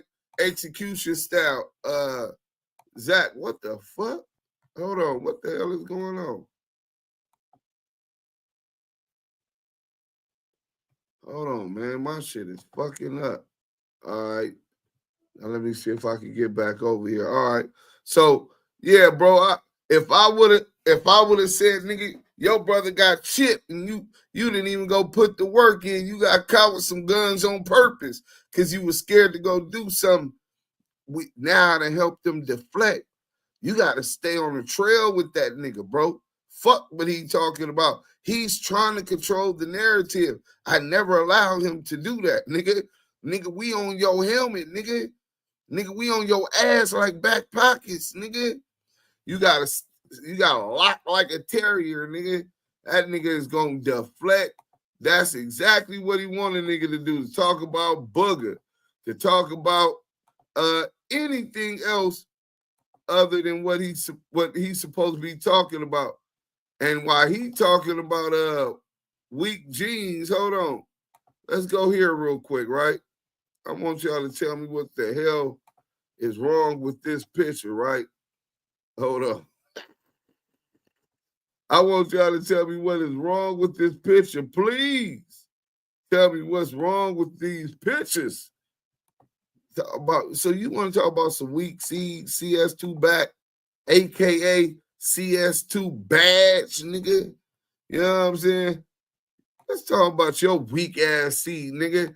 Nigga, you got a daughter and a half, nigga. You ain't even got a whole son, nigga. You got a daughter and a half a daughter, nigga.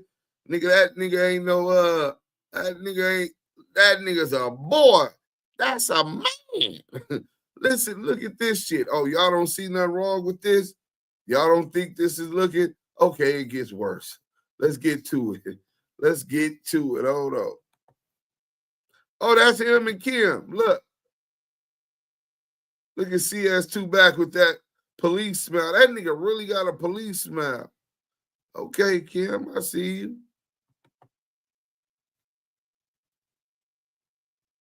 Okay, there go Kim. I don't know who that is. And then the merman. Uh-oh. Uh-oh. Oh, hell no, nigga. This nigga talking about weak jeans, nigga. You just thought we was going to allow you to get over on that because I was locked like a terrier on that badge that got exposed, you bitch-ass nigga.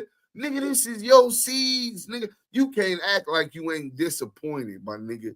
You can't act like that nigga like more than the 3 fingers you like in your ass, nigga. This nigga is super zesty, nigga. What's going on? You know what I'm saying? We got to hear what the chat say, man. Let's get to the motherfucking content. You know what I'm saying? First, we flamed up the nigga 600. Hit the motherfucking like button. Share this live. First, we flamed up the Crip Cop, Christopher Fuck Boys. It's no longer Christopher Love Boys. It's Christopher Fuck Boys. Because he's a fuck nigga. You know what I'm saying? Then we get on CS2 back and his merman of a son, nigga. Y'all really think that this was a successful parenthood, nigga? This is a dysfunctional family with a whole lot of family secrets, nigga. Nigga, what you do to your son, nigga? Is that really Purata's son, nigga? Did he really knock Kim down? Didn't that nigga say that he stole Kim from one of his best friends? That he dirty macked his best friend to get Kim? Nigga, when you went on that violation, did Purata impregnate Kim, my nigga? Let us find out. You know what I'm saying? Let's see what they say. I keep telling them, y'all, me and Deuce damn near got the same story. Hey, G, we need to get into that too. A meal with a Zach burger with chili fry. Like I've got a nutcase little brother and you go all out for me. I don't want him though. Hey, Buzz Malone, listen, I'm a protector, bro. You know what I'm saying? I was a protector of my set. I'm a protector of my family. You know what I'm saying? I'm a protector of my loved ones. I don't got to hang with a bunch of niggas or a bunch of gangsters. I'm the gangster, nigga. I don't need warriors around me. I'm a warrior, bro. Prove it.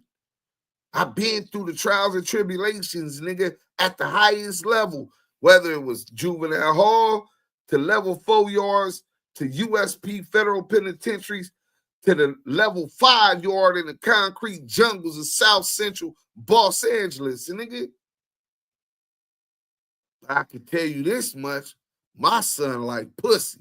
Shout out to Lamonte Jr., nigga. You know what I'm saying? My son is not, hey man, so this nigga don't look like something you see on Santa Monica Boulevard, nigga. Tell me you couldn't see this nigga. Wait, Luce just dismissed Big U's case with that statement. Damn, I'm that far behind. I ain't seen nothing yet on I got a baby brother doing a dove for a body. Folks retarded, G. Look up M.Doc image, search Randy Richardson. Hell of that type that would do a nigga broad daylight and the witness. Hey, listen, bro. That's what my brother in for. Broad daylight a nigga, bro. You know what I'm saying? In front of about 7, 8 homies on the block. You know what I'm saying? That nigga be playing them games, man. I don't want that for my brother. He ain't got nothing to prove to that nigga. My brother retarded, he'll try to prove something. You know what I'm saying? And really it's loyalty too. That nigga love his big brother. We fought like cats and dogs every day growing up. Monty and Booger, every day we beating up somebody or me and him fighting. You know what I'm saying? So the babysitters wouldn't even watch us no more, nigga. My mom started paying double. And then after that, they took the money and then they were like, nah, fuck that. We ain't keeping them, period, nigga. So anyway, we'll get, I got to show y'all a picture of Booger. But yeah, man, this is what's going on, man. Y'all telling me this looks or appears that it was a successful fatherhood, nigga. You did this, Deuce. I don't like Demon, but you went in on him too hard, dude. Oh, yeah, I'm going to do that. I'm going to call a nigga on this bullshit, but you know what's crazy? Stand on business, sir. Yeah, nigga, look at my nigga Big U in jail right now because this nigga done assisted and these people in investigation. Nigga, I can't be on stage with you on the phone talking to you. None of that shit. You right, Deuce. He trying to evade the conversation. Yeah, that scary motherfucker didn't ask CS2 why he was in 60 business, though. Straight dick sucker. Selena, hi, my lassie. You having a decent week, love? Oh, hold on. Let me get to this 5-pound super chat from Tartan Mystic. Shout out to Tartan Mystic. Sorry I'm late. Was caught up here, but better late than never. Hoping you're catching your blessings this week. Thumbs up, peace, prayers. Well, prayers to you and your family. I hope everything's well across the pond. You know what I'm saying? Everything donated to the Damu Kiwe conversation is appreciated. You know what I'm saying? So let me get back up here because I don't want to miss some of these comments before we get back to the content. Let me see. And then I heard the wrist grinder got the wrapped his bussy all around trail. Man, I'm telling you, that back on Fig shit turned into the black no jumper, nigga. That part, what grown-ass men is wrestling and letting men wrap their balls on the back of their neck. Nigga, this shit. Nigga, if you play with me, put your hand, horseplay with me, nigga, I'ma blow your motherfucking top off, nigga. Don't size me up. Big U was doing all the shit CS2 wouldn't and couldn't. Yeah, that's a fact. Took flight. You did, okay, this is where we was at. Hey, twist by me, stand on business. So you right, Deuce, he trying to evade. All right, here we go. Boom. Cash Jones, the big butt badge bearing blood. This nigga LA shot caller is the coldest, bro. That nigga said Cash Jones, the big butt badge bearing blood. That nigga getting put off. That nigga ain't no motherfucking blood, but that was hilarious. You don't have a bad temper. You have a warrior's temper. Hey, thank you, Nubian Queen Raider. I really appreciate that. Hey, either way, that shit will have a nigga in jail quick. What Selena say? Hey, Tartan, it's going well. Holiday weekend. Yeah, it's holiday weekend. Boom, Steffi Weffy. What is y'all saying? That's a mermaid. He got a Magic Johnson son, EJ, nigga. It's My Nation Day Friday. Salute to everyone who ride under the folk nation. Sevenfold to the world, blow. Hey, salute to the folks, man. I hope y'all enjoy y'all day. Stay free out here, man. Police smile. I don't know, but Kim is so pretty now. She was pretty then. Under the seat, see me. She done had her surgery, but whatever floats her boat, makes her feel good about herself. He got at least she ain't got the little Kim surgery. He got I just snitched on them niggas. Them 10 niggas smile. Whack the fell father. 3-finger Whack Jr. Whack the fell. The merman is insane. He gives me the gay brother from the Empire vibe. Whack L. Whack so girl Blueface fucks with so father. Blueface said that baby look like Charles Barkley. He's a fairy. What? What? He's a fairy. He's a fairy like his daddy. Badgie, he's a fairy. What? Badgie, he's a fairy like his daddy. This nigga might be on bullshit, nigga. Yappers, that CS2 backs the zesty merman lemon peel. Oh, it's nasty. Nah, not the tongue out.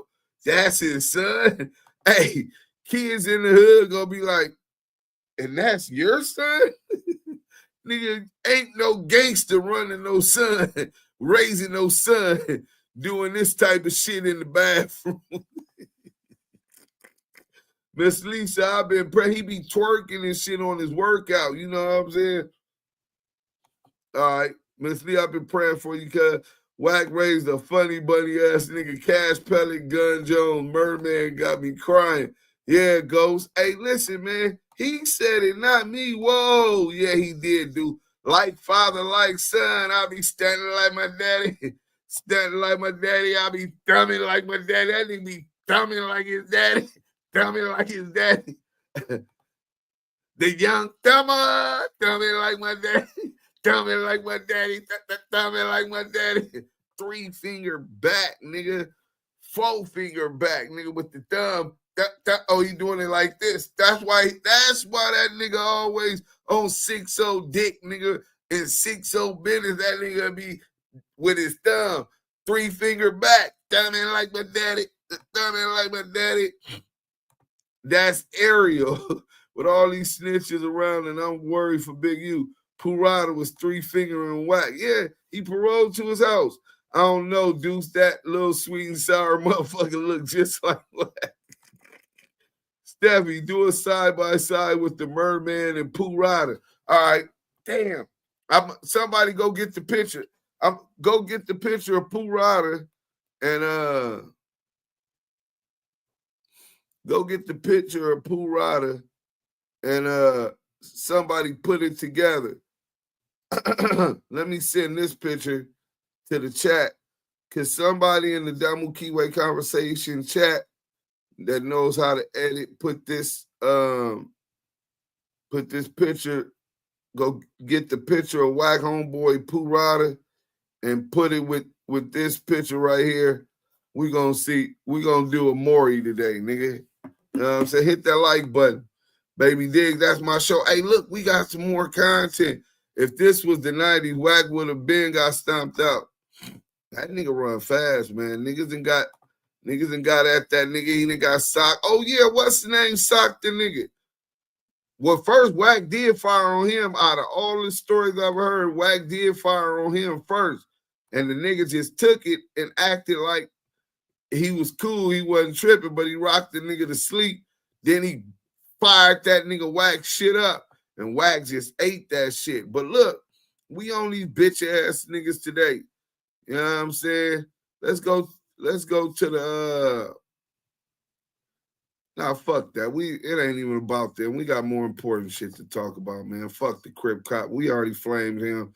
CS2 back in what's called. We will be showing the dad.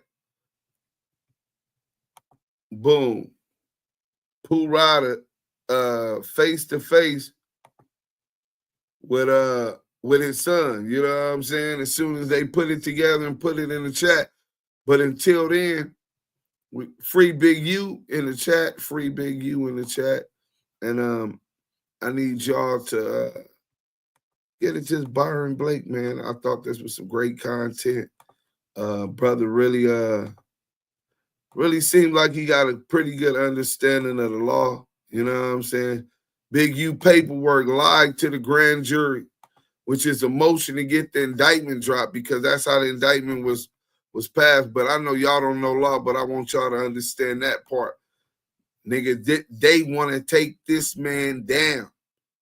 Is Big U gonna beat the RICO and get some minor shit like Diddy did, 51 months and some bullshit?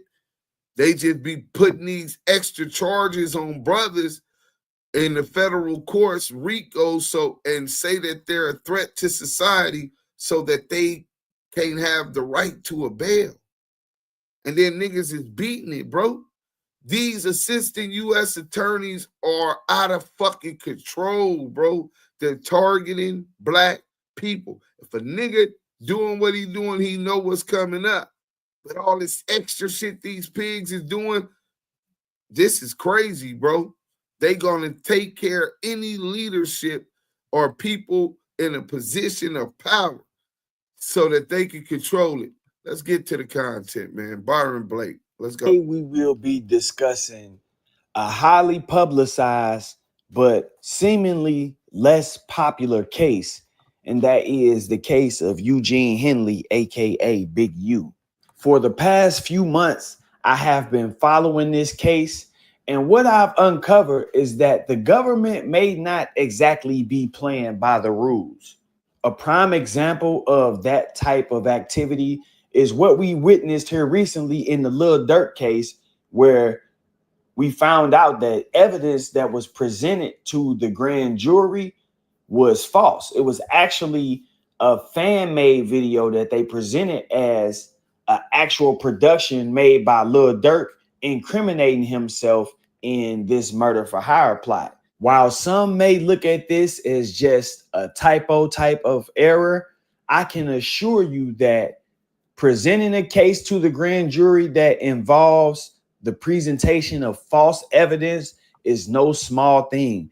The time and preparation that goes into not only presenting your case to the grand jury, but subpoenaing witnesses and all of those different things make this a very tedious process. And so making a mistake like that demonstrates that you have not thoroughly done your research, which should be required when you are attempting to prosecute somebody. But it also displays that the government may not be as confident in their case as they appear to be. They may not be as sure about things as they appear to be, which is why they are including all of this frivolous information.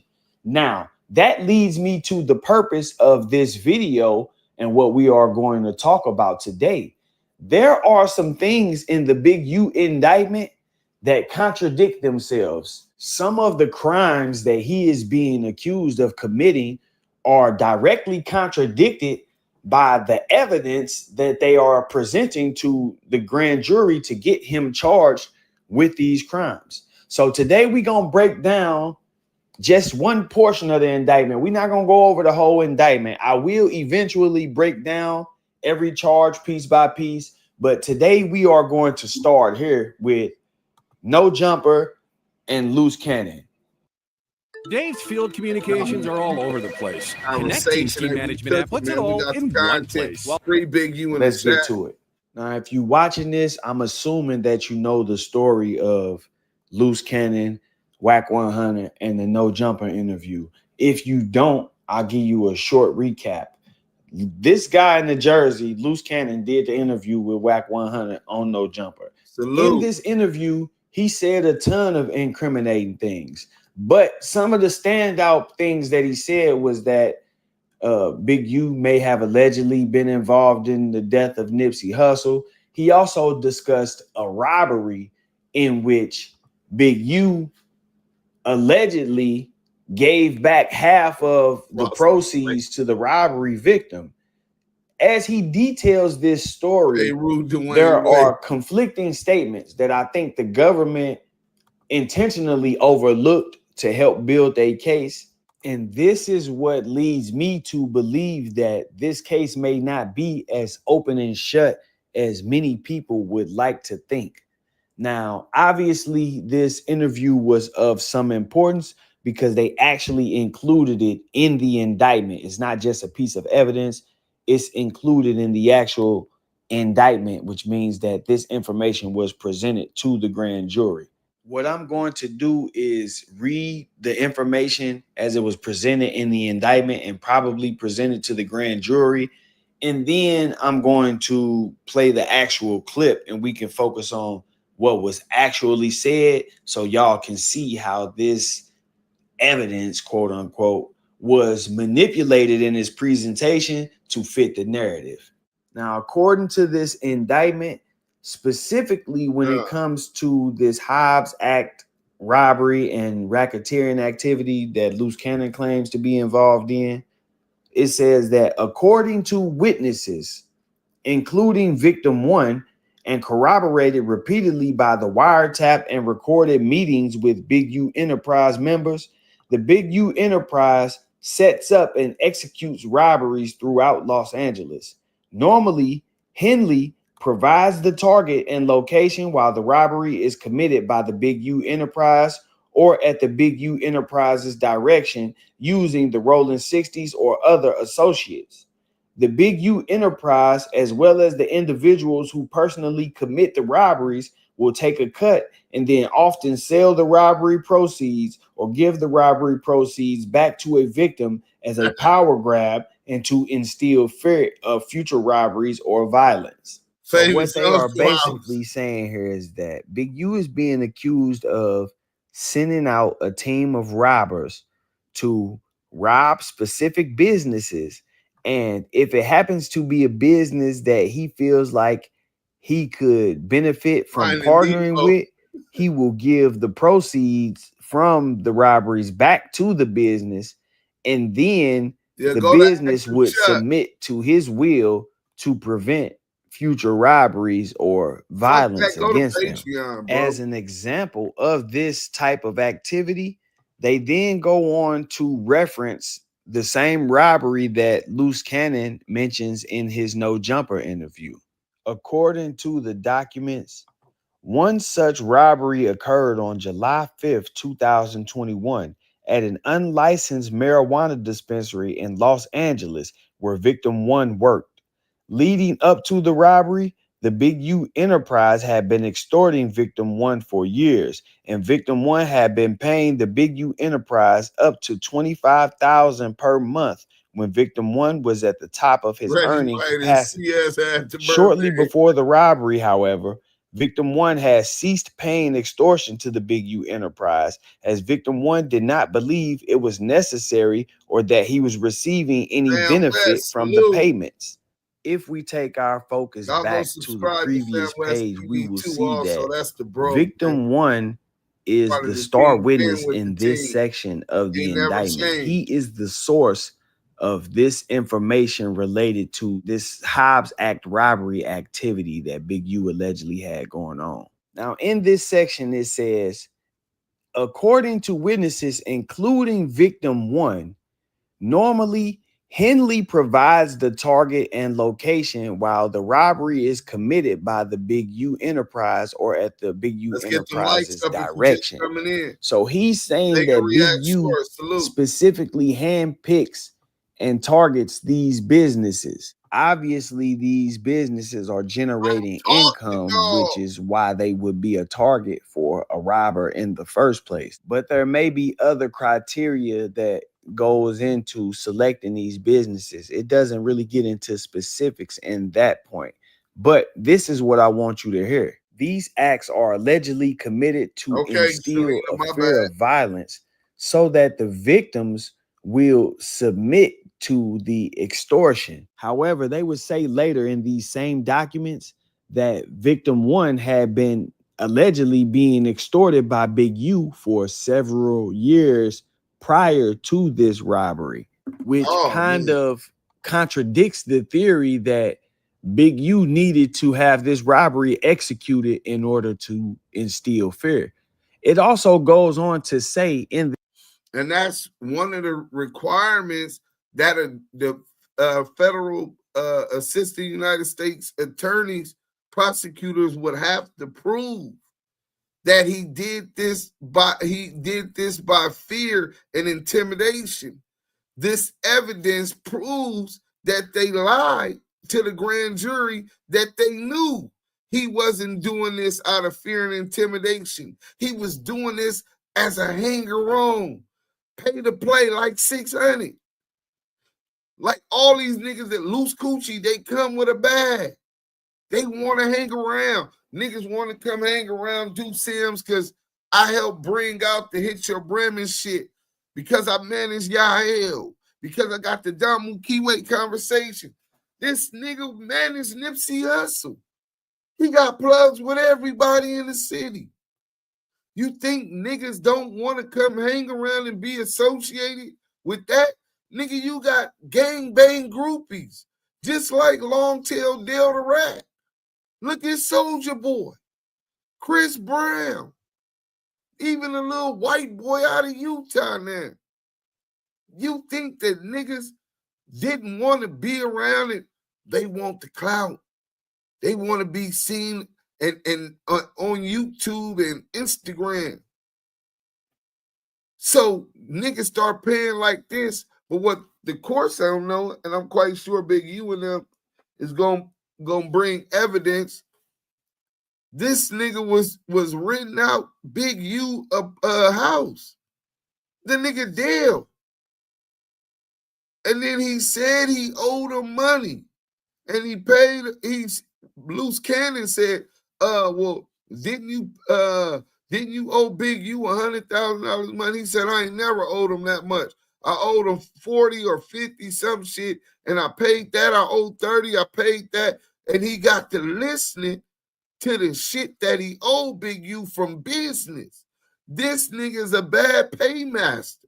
Why is you steadily in debt? Because this nigga throwing you money because you flipping it at the dispensary. Nigga, you in debt. This ain't extortion. I'm pressing you. If I'm pressing you, because you owe me money, nigga. It didn't take that long for me to give you that motherfucking money. Hold on. We gonna start the chat, right? I gotta start a new poll. Let me start the poll now, right?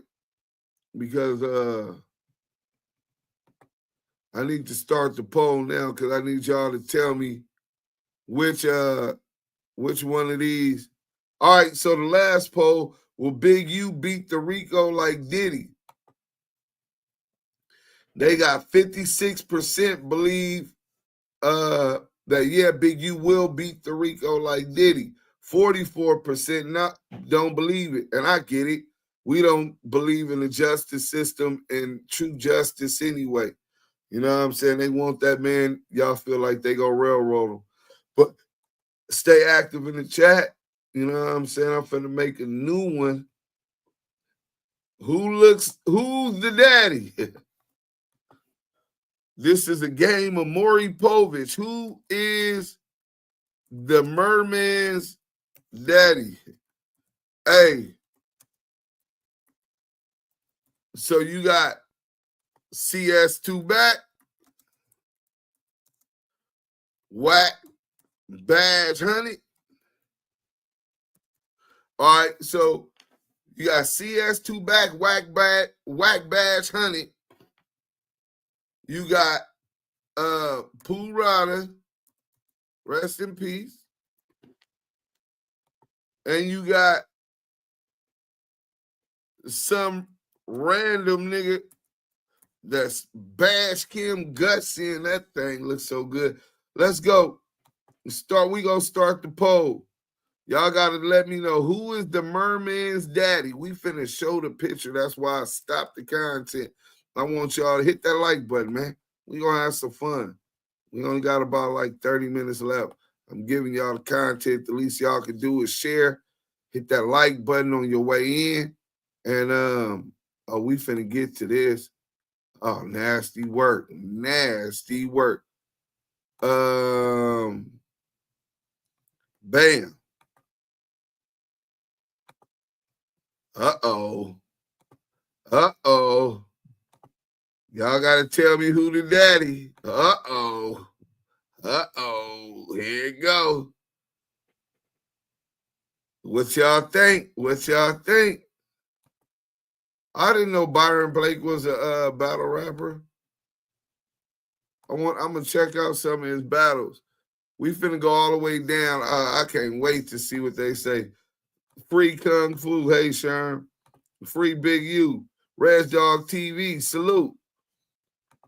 Sherm, everybody up in here today, man. Hit that like button. We got the content. Is this Merman a production of Pooh Rada and the beautiful Kim? Hey, Selena, I've been doing good, laugh out loud, but it's fuck Booger. Hashtag the union. Hey, Booger, I told y'all me and Booger beefing with the union again. The nigga Shortstop in the Field podcast. Shortstop in the Field podcast was disrespecting my brother for no reason. That's unprofessional, and that's not how we do business at the Damu Kiwe conversations and amongst the Levi's, you know what I'm saying? Tribe of Levi's. But he's saying fuck Booger. It's okay, Shortstop in the Field.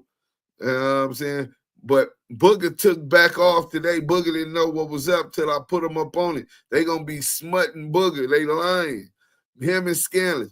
Big U needs to get David Sperling Esquire. These crackers on a mission. Yeah. Y'all niggas best believe it. You know what I'm saying? All you so-called gang members in LA, when you get caught hanging with the Crip cop and they lock your ass up and your homies is you really putting your homies in a position where they might be Rico next.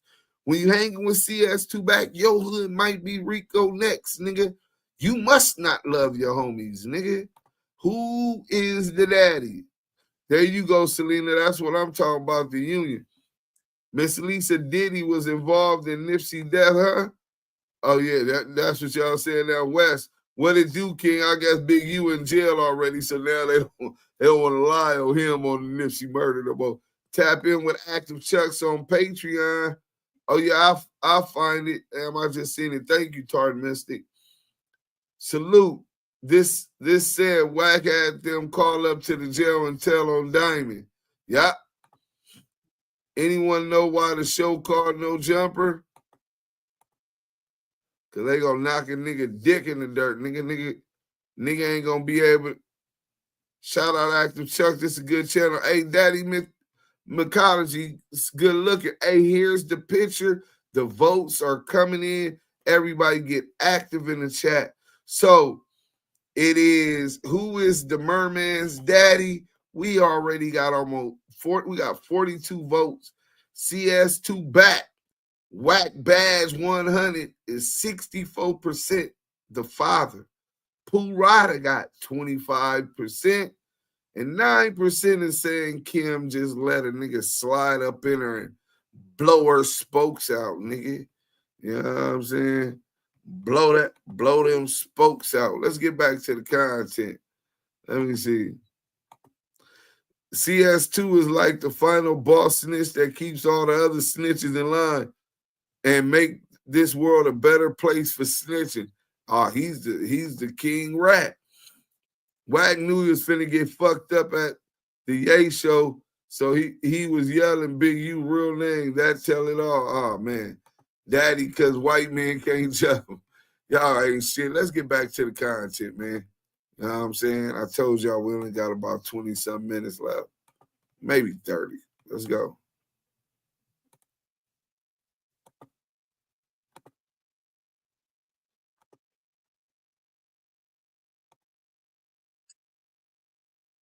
Shortly before this robbery, victim 1 had ceased paying extortion to Big U, as victim 1 did not believe it was necessary or that he was receiving any benefit from the payments.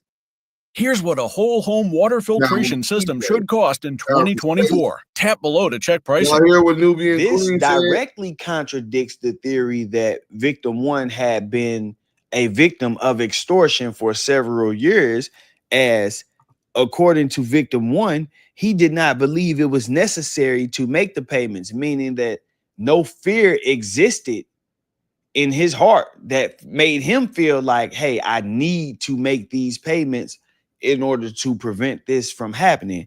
Also, victim 1 stated that he was not receiving any benefit from the payments, meaning that these payments were likely made because he expected some type of benefit in return and not because he was afraid of Big U or to prevent Big U from harming him. A person who is afraid will recognize. Man, I'm telling y'all, that nigga wasn't afraid of Big U, nigga. He owed Big U the money, nigga. CS2 back told Longtail Delta Rat to tell them feds Big U was extorting him because he was scared because that nigga owed Big U that money, not because Big U was extorting him. And that's what the nigga went and told the feds, nigga. WACK lined Big U up, nigga. I'm telling you. The fact that they aren't being targeted for harm or threats as a benefit if they are being extorted by someone. So if this guy is saying, hey, I'm not receiving any benefit from paying these people, it's because he is expecting something and not because he feels like these payments are necessary to keep him alive or safe. So I believe that the government presented this whole theory of him being a victim of extortion for years prior to establish and justify the fact that this guy had a relationship with Big U prior to coming in and making these claims of being extorted. That way they can use all of the knowledge he has from previous encounters and put it in front of a jury and grand jury to paint Big U in a certain light without making him also a party to whatever it is they are accusing Big U of doing. Bolstering his credibility by removing him from the position of a potential partner and somebody else who may have been involved in illegal activities and placing him in the victim bracket. By making him a victim, they automatically, bolster his credibility in the eyes of the jury. It's like, okay, Big U is accused of a crime and we have a victim here who is actually testifying. That sounds a lot better to the ears of a juror as opposed to saying, yeah, this guy was running a drug operation and, he was trying to be down with Big U and paying monthly. And then eventually he got into some trouble and decided that he wanted to cooperate with us. The jury will hear that and automatically be like, man, we probably shouldn't listen to this dude either. Now, I know some of y'all wondering, man, how did you get all the way from there to there? Well, just hear me out for a second. As I previously mentioned in this document, it says that victim 1 stated that he did not continue his payments because he didn't feel like the payments were necessary. So there was no fear. There was no reason he needed to make these payments. And he did not see a benefit in making these payments. He wasn't receiving any benefits. Now, let's not overlook the fact. We got to keep it real. We got to be honest. I know some of y'all don't like Big U for whatever reason, but let's be honest here. A lot of people from different places, not just in America, but all over the world, travel to the 60s to, go sit around these guys and just want to feel like they are in the hood and around the hood. This is a legendary neighborhood. It's been the backdrop for a lot of movies, and it's almost like a tourist spot. So a lot of guys who want to seem like they really from the hood, they go out here and, they try to fit in. They hang around these guys and they bring money to give people. They bring gifts to give people. They buy these guys cars or they bring these nice cars out here and let them drive them around. these are all things that people do for publicity to fit in, and they call it clout chasing these days in 2025. But it's common for people to pop up. We see it all the time with these guys popping up in O Block. They just randomly go out there, and since they want to go out there, they pop up and they give these guys money and stuff to make sure they straight and all that. That's not extortion. That's like paying for an appearance, because most times they film the situation. Discover your new Kia right now at Metro Kia of Madison. Once they Come lease a film it, they want to 2026 go Kia to the EV. Nipsey Hustle. You know, so it's not necessarily extortion. If I am for IG, a personality, if I am popular, if I am a viral sensation, and somebody want to film me for a 10-second Snapchat, if I want to charge $25,000, $30,000 for that, then so be it. That's my price. Take it or leave it. He's free to do that. And according to these documents, this dude said that he was paying up to $25,000 sometimes. So I'm pretty sure that this is one of those situations where this dude was a hanger-on. He was coming around and, you know, wanting to be associated with certain people. And, you know, they were charging him for using their likeness, which is perfectly legal. Now, in a recorded phone call with WACK100, this victim one expressed to WACK100 that he had no problems with WACK, and that his only issue with Big U was that, you know, he wasn't being shown any favor with regard to their business dealings. He never expresses that he was afraid of Big U. He says that he didn't like the way that Big U was doing business with him. And so this is the result. It sounds like he was upset with the way some business deals went down. So when he found himself in trouble and in need of somebody to sacrifice to the federal government in order to get some leniency, he chose Big U. Before I go any further, I want to play an excerpt from that clip so y'all can hear exactly what I'm talking about. Listen to this discussion that he is having with WACK. October 15, and these niggas was having this conversation. Dale said he had to turn himself in December. He said, what? Big U's hot. He working. I'm not going to lie. He admitted it. I worked it. I told him Big U been extorting that nigga. Wack, when I did business with you, it was real business. Even when I owed your people, shut down to me, and it was fair business. Now, I want to stop you right there, because as you just heard WACK say, this guy expressed to WACK that he likes doing business with WACK because even in times where he owes people, WACK allows him to smooth things over his way. Now, what that tells me is that this guy, as a promoter, we know he's a promoter, party promoter, show promoter of some sort based on the paperwork. But even as a promoter, he has found himself in situations where he hasn't been able to recoup all of the funds or generate enough money to pay off whatever debt he may have found himself in. The reason that is important is because it goes back to the point that victim one was making about receiving certain benefits from making these payments. He expects to be looked at like a friend to these guys. He expects that if he's around these guys and he's kicking it with them and he's, you know, paying them and doing things for them, that they will get him artists at a discounted price. Or if he finds himself short of the money, then he may be able to slide because he is friends with so-and-so. This is a very common practice in the music industry and in the promoter game. Guys do this a lot. They will make $30,000 and feel like they are deserving of $5,000. So they'll say they only made $25,000 in hopes that whatever previous business dealings they have had, or, you know, whatever friendship relationship they have with a certain person will allow them room to do so. That's a very, very common practice in the music industry. But let's keep listening though, because there's something else that I want you to hear. We made a deal, we negotiated. You should you left me with the people. Whenever I sent you money to deliver orders, you always deliver. But these niggas want to come over here playing with me. In today's world full of gadgets and gizmos, you need powerful home Wi-Fi to keep up with all. Now, right there, that statement, Wack, you always do good business, but they want to come over here playing with me.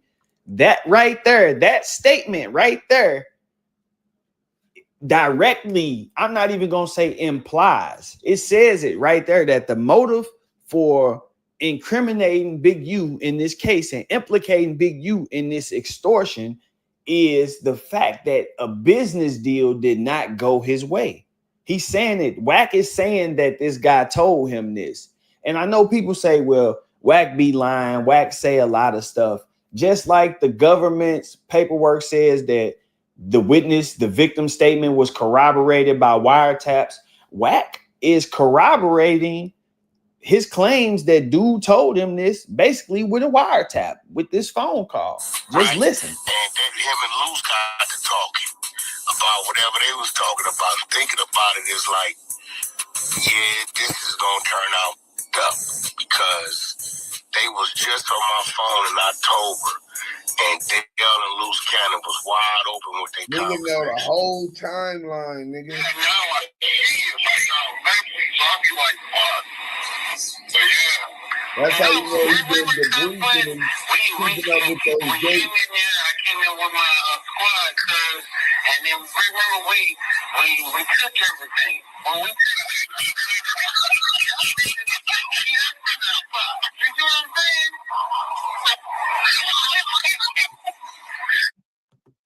Now, I stopped you right here because what you are listening to, what you just heard, was Loose Cannon on the phone with Victim 1 and WACK100. And he's talking to Victim 1 and saying, remember when I came in there with my squad and we took everything? And Victim 1 is laughing with him. Again, this directly contradicts the theory that Victim 1 was a victim of some sort of extortion or that he was afraid of these guys, you know, that he felt like he needed to pay these guys to stop them from harming him or committing crimes against him. He's literally on the phone with this guy laughing about the situation. But let's keep going.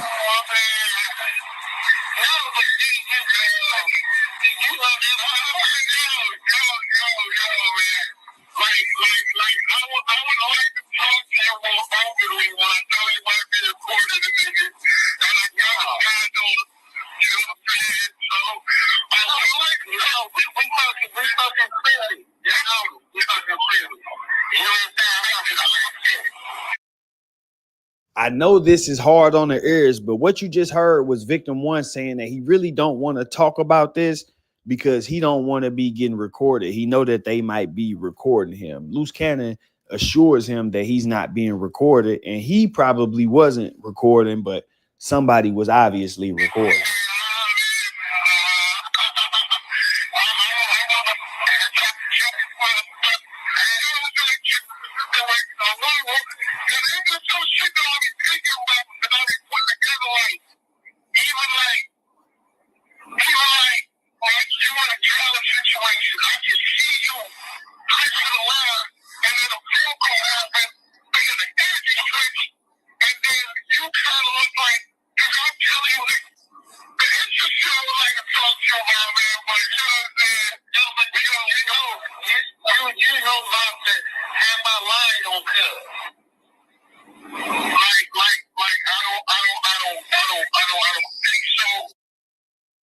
Now, this is where I feel like this conversation really exonerates Big U. I don't think that this conversation will be presented in trial, if it is presented in trial, without making the jury see that this was all a plot from the beginning, in my opinion.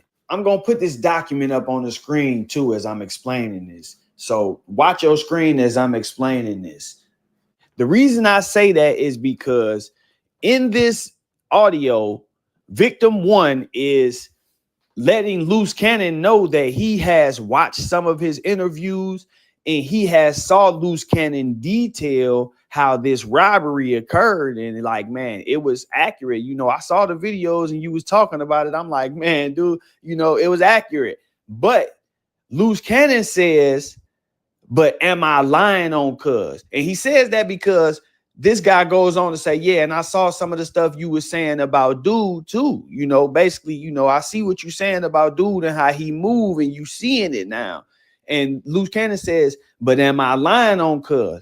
And he said, I don't think so. Now, the reason why that's so pivotal is because this victim one claims that during the robbery, he was put on the phone with Big U. He claims that while these guys were in the store robbing him, they called Big U and put Big U on the phone, and Big U told him to come by the house or something along those lines. Now, if that were the case, then it would be obvious that Loose Cannon isn't lying on Big U. When he says, am I lying on cuz, I'm believing that he is referring to doing all of this at Big U's direction. Because in the interview, he was saying, yeah, he would have us doing things and I didn't know what was going. Hold on, let me play the clip for y'all. So basically it's like, cuz he'll be like, he'll manipulate things. Like we'll go and do something, and the same niggas we do it to show up to the house like 10 minutes later when we trying to, you know, counting everything, right? And we be like, how the fuck they get that? Oh, well, we're gonna just give them like $40,000 back and stuff like that. Wondering when the capital gains tax applies? Let's look at it together in this edition of Tax Tips by TurboTax. The capital gains tax only applies when you sell a capital. Now, the FBI would confirm that the robbery mentioned in this paperwork is the same robbery that Loose Cannon detailed during his No Jumper interview by actually quoting the No Jumper interview in the indictment. By doing so, not only are they identifying this as a critical piece of evidence, but they are also identifying this as a credible piece of evidence, meaning that they believe this is how things went. The way that Loose Cannon is describing them in this interview is the way that they believe these events went during this robbery. In actuality, these two stories are conflicting, but the government left out certain parts that would help to identify that. A prime example, victim one claims that while the robbery was happening, he was placed on the phone with Big U, who invited him to his residence. Y'all just heard Loose Cannon say that they would go out and commit a robbery, and then while they were sitting there trying to count up, the person who they just robbed would show up, and it would confuse them. They'd be sitting there looking like, how the, you know, it would confuse them. And then Big U would say, oh, well, we just gonna give them 40,000 back. These numbers and the way this situation is described has the police so convinced that they included this in the indictment as an admission to the victim one robbery. However, Loose Cannon is saying that they were surprised by the fact that the victim showed up to the residence, which directly contradicts the claim that they put the victim on the phone with Big U during the robbery. If they put him on the phone with Big U during the robbery and Big U invited him to the residence, why would they be surprised that he showed up? Loose Cannon goes on to detail this during a No Jumper interview. And now this dude is on the phone with Loose Cannon saying, hey, I saw your No Jumper interview. I heard what you were saying, man. You know, you opened up your eyes and all of this other stuff. And Loose Cannon is like, right. I did say that now. Am I lying on cuz though? Am I lying? And dude is saying, I don't think so.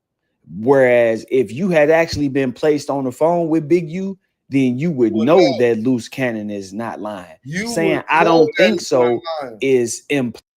They trying to WACK put this nigga after he get dealt. Who, this is cold shit. This is nasty work. So after WACK get Dale to tell the feds that Big U was extorting them, then he get Dale to tell him that Big U was the one that robbed his dispensary. Then WACK obviously felt he didn't have enough, puts Loose Cannon, who is allegedly the one who robbed Dale. Dale and Loose Cannon were friends. Dale and Loose Cannon, he had put a gun out on Dale before Loose Cannon did, allegedly by Gigi. Loose Cannon wife said that. So the nigga Wack want to make sure he could bury Big U because he's so scared. He really think Big U gonna knock his head off. Nigga, the nigga had put them niggas on the phone and tried to get Dale to corroborate one of the allegations in the RICO indictment up under the Hobbs Act, right? They wanted Dale to lie and corroborate Loose Cannon's lie, saying that Big U sent Loose Cannon. This is why Loose is snitching on Big U publicly. When he went on No Jeopardy, he snitched publicly. He knew what the fuck he was doing. Wack knew what the fuck he was doing. And they was trying to get Dale to corroborate that, the alleged victim. And he didn't bite. If Dale talked to Big U that day and Big U told him to come to the house, when Loose Cannon said, I ain't lying about that, am I? And the nigga said, I don't think so. What you mean you don't think? Nigga, you know if Big U called you to do that. It's nasty work, bro. These niggas, this is how these niggas bury a nigga in the penitentiary that they scared of. You know what I'm saying? Let's go. Implying that you are not sure that Big U was even involved in whatever happened. You just blaming it on Big U because you upset about the past business dealings.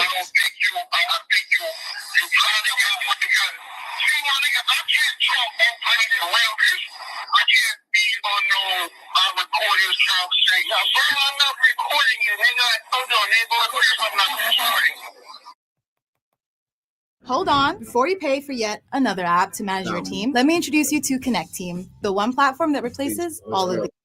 Once again, what you just heard was victim one telling Loose Cannon that he cannot talk freely because he cannot risk being caught on a recording. But what I want you to understand about that is you are listening to an alleged victim of a federal crime. This guy is being labeled a victim in a federal crime. They have even redacted his name from the paperwork, talking to the perpetrator, the person who he says perpetrated it, who has gone on platforms admitting to doing this and telling him, hey, yeah, I got to watch what I say because I can't run the risk of being recorded, which demonstrates that he has something to hide. There is no fear of violence or extortion or any of that in this conversation.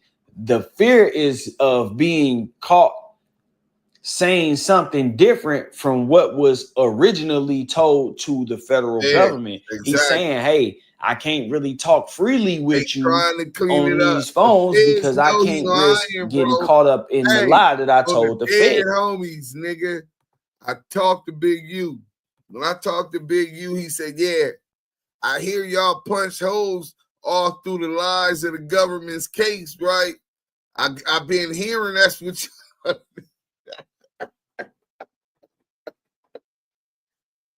So the fans is listening to the Damu Kiwe conversation, right? Probably investigate. They probably mad. This nigga live in Madison, Wisconsin.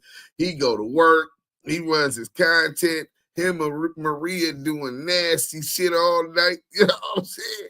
I know they tired. That nigga won't break a crayon in a preschool riot, nigga, unless he sees CS2 back.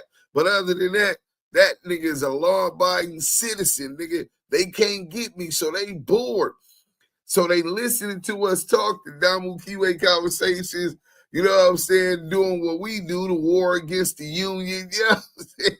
Getting the content together, organizing, networking with each other, and doing what the fuck we do. Nigga, we been putting this content out. They don't believe Loose Coochie ass. They know he lying. And so that's why they put his ass in jail, because and put him in jail with Big U, because he been working off this other shit. Now they done filed this case and got Big U up in this motherfucker, and they know he lying. Nigga, a good lawyer is going to be able to fuck that prosecutor whole case over, because it's kind of like you could argue fruits of a poisonous tree, that because they presented flawed and intention, the prosecution intentionally submitted false information they knew to be false to the grand jury who passed an indictment, which make the indictment illegitimate, the process illegitimate, fruits of a poisonous tree.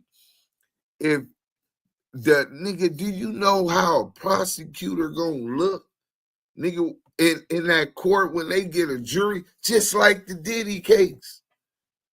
And they gonna be able to see through all of the lies. Okay, this nigga might not have been an angel, but come on, y'all niggas is trying to knock another leader, a melanated leader, up out the way. Let's get back to the content, man. We got damn, it's 12 minutes. Let's go.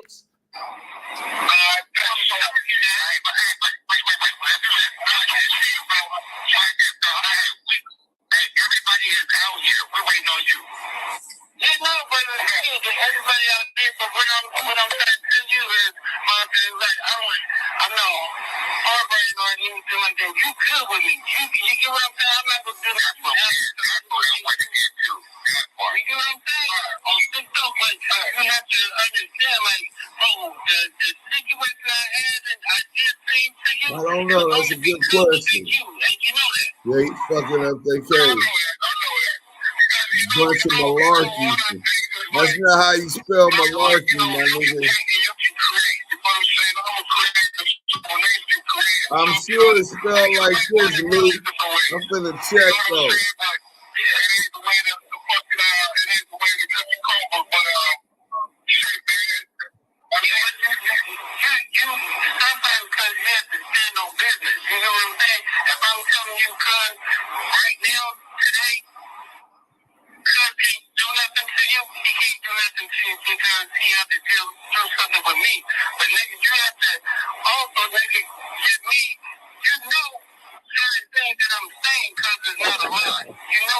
Charnistic on him. I love Blue Ridge, man.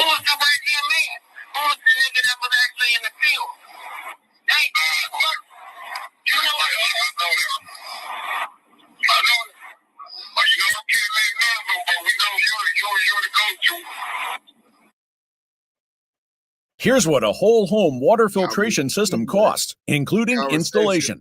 Tap below to check. Now, what we all just heard. People comment on Instagram, and I didn't give them no love. I got to give some of these comments replies, man. Salute to everybody that was on IG. You got Drain the Otheo, Richmond, Cali in the house. You got 411 Media TV, salute. You got Millie Hustle laughing. OTH Don 114 said, "What's bracking?" That nigga Wack was on live with a police badge in his wallet, man. Juice Usama said, "Sue Woo." You know what I'm saying? Smooth G24, Wack the rat. Yeah, that's nasty work. Robin Hoodshire said, "Whack the police, them niggas informants." Shout out to Robin Hoodshire. Infamous MFG 36 said, "Yeah, they are part of the hip hop task force that's funded and ran by the government feds. Yeah, them niggas speak on wax. That's police shit. Free Eugene." You know what I'm saying? Salute Robin Hoodshire, man. Salute to infamous MFG36 and everybody else that was watching on Instagram. Let's finish this content, man. Heard was WACK100 claimed that this Victim 1 contacted him and told him, hey, Wack, I don't have a problem with you. You good with me. Our business was always straight. But I got down on dude because he was doing bad business with me. He was doing some business deals that I didn't like. To corroborate that, Wack offered up this recording of himself and Victim 1 on the phone with Loose Cannon, which I'm sure that the government would be able to listen to this recording and confirm who the parties are. As far as this robbery goes, there is no solid evidence against Big U. Everything is according to Victim 1, who has clearly demonstrated that he has a motive for falsely accusing Big U by telling WACK100 that he was upset with the way that Big U was doing business with him as far as bookings and promotion. He's also clearly demonstrated that he is not a credible witness at all. How are you expecting to go to trial and be presented as a victim when you are on the phone with the perpetrators after the crime, the same people who you accused, and you are on the phone laughing and, you know, basically saying, hey, I got to watch what I say because I don't want to get caught on no recording. Damn, nigga. I didn't even think about that, bro. That DA, they're gonna laugh at you. Nigga, you gonna have to prove to the jury that this Chomo pimp nigga who got caught OT, scumbag ass pimp nigga, got caught OT, moving work OT, and started snitching, brings y'all information saying that Big U was extorting him but really he owed Big U money. If he was the victim of being extorted and being robbed, then why is he feel comfortable on the phone with Loose Coochie Ashley if that's who robbed him? Hey bro, this is what you call reasonable doubt, nigga. Big U gonna get acquitted off this shit. There's no way a jury ain't gonna be able to see the truth. Let's go, man. That's damaging to your credibility. In fact, I'm convinced that you lied on Big U after that, to be honest. But we also heard him bolster Loose Cannon's credibility by identifying Loose Cannon as the right-hand man during that conversation. Y'all heard him say Loose Cannon was the go-to. Anything that Big U wanted done, Loose Cannon was the go-to. Y'all heard him say that. So he has bolstered Loose Cannon's credibility, but that's damaging to the government's case because Loose Cannon is saying that Big U didn't tell him that the guy was finna show up. He didn't know dude was showing up, which right. So that means Big U and Loose Cannon wasn't eye to eye on that robbery. That means Loose Cannon did the robbery himself. Nubian Queen Raider said, I have a serious question because Big U case seems to be much bigger than what I comprehend. Wack said Big U went to his building and tried to take some contracts. Whose were they? So, see, you got to get that Alan Grumblatt. Well, it's a short thing. Let me play this and I'm going to play it.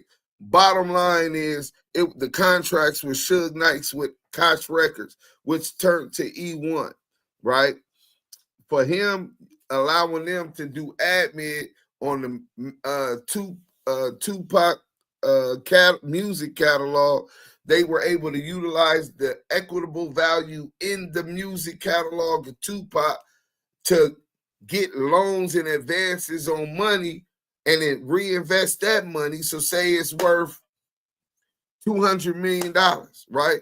They were able to use that as collateral to get access to money and pay Fat Joe to come sign the Koch Records, pay the diplomats, come sign the Koch Records. They made money off of their money. That's what they did. But say said they would give Suge 5% of all profits off all urban music on Koch Records because he helped build their company. by utilizing the music catalog. That's why CS2 Back is Alan Grunblatt's bitch. Remember when the nigga Stutterbox said, and now you a homosexual, nigga, after 30 years? Nigga, you was a homosexual? I think he's talking about WACK and Alan Grunblatt.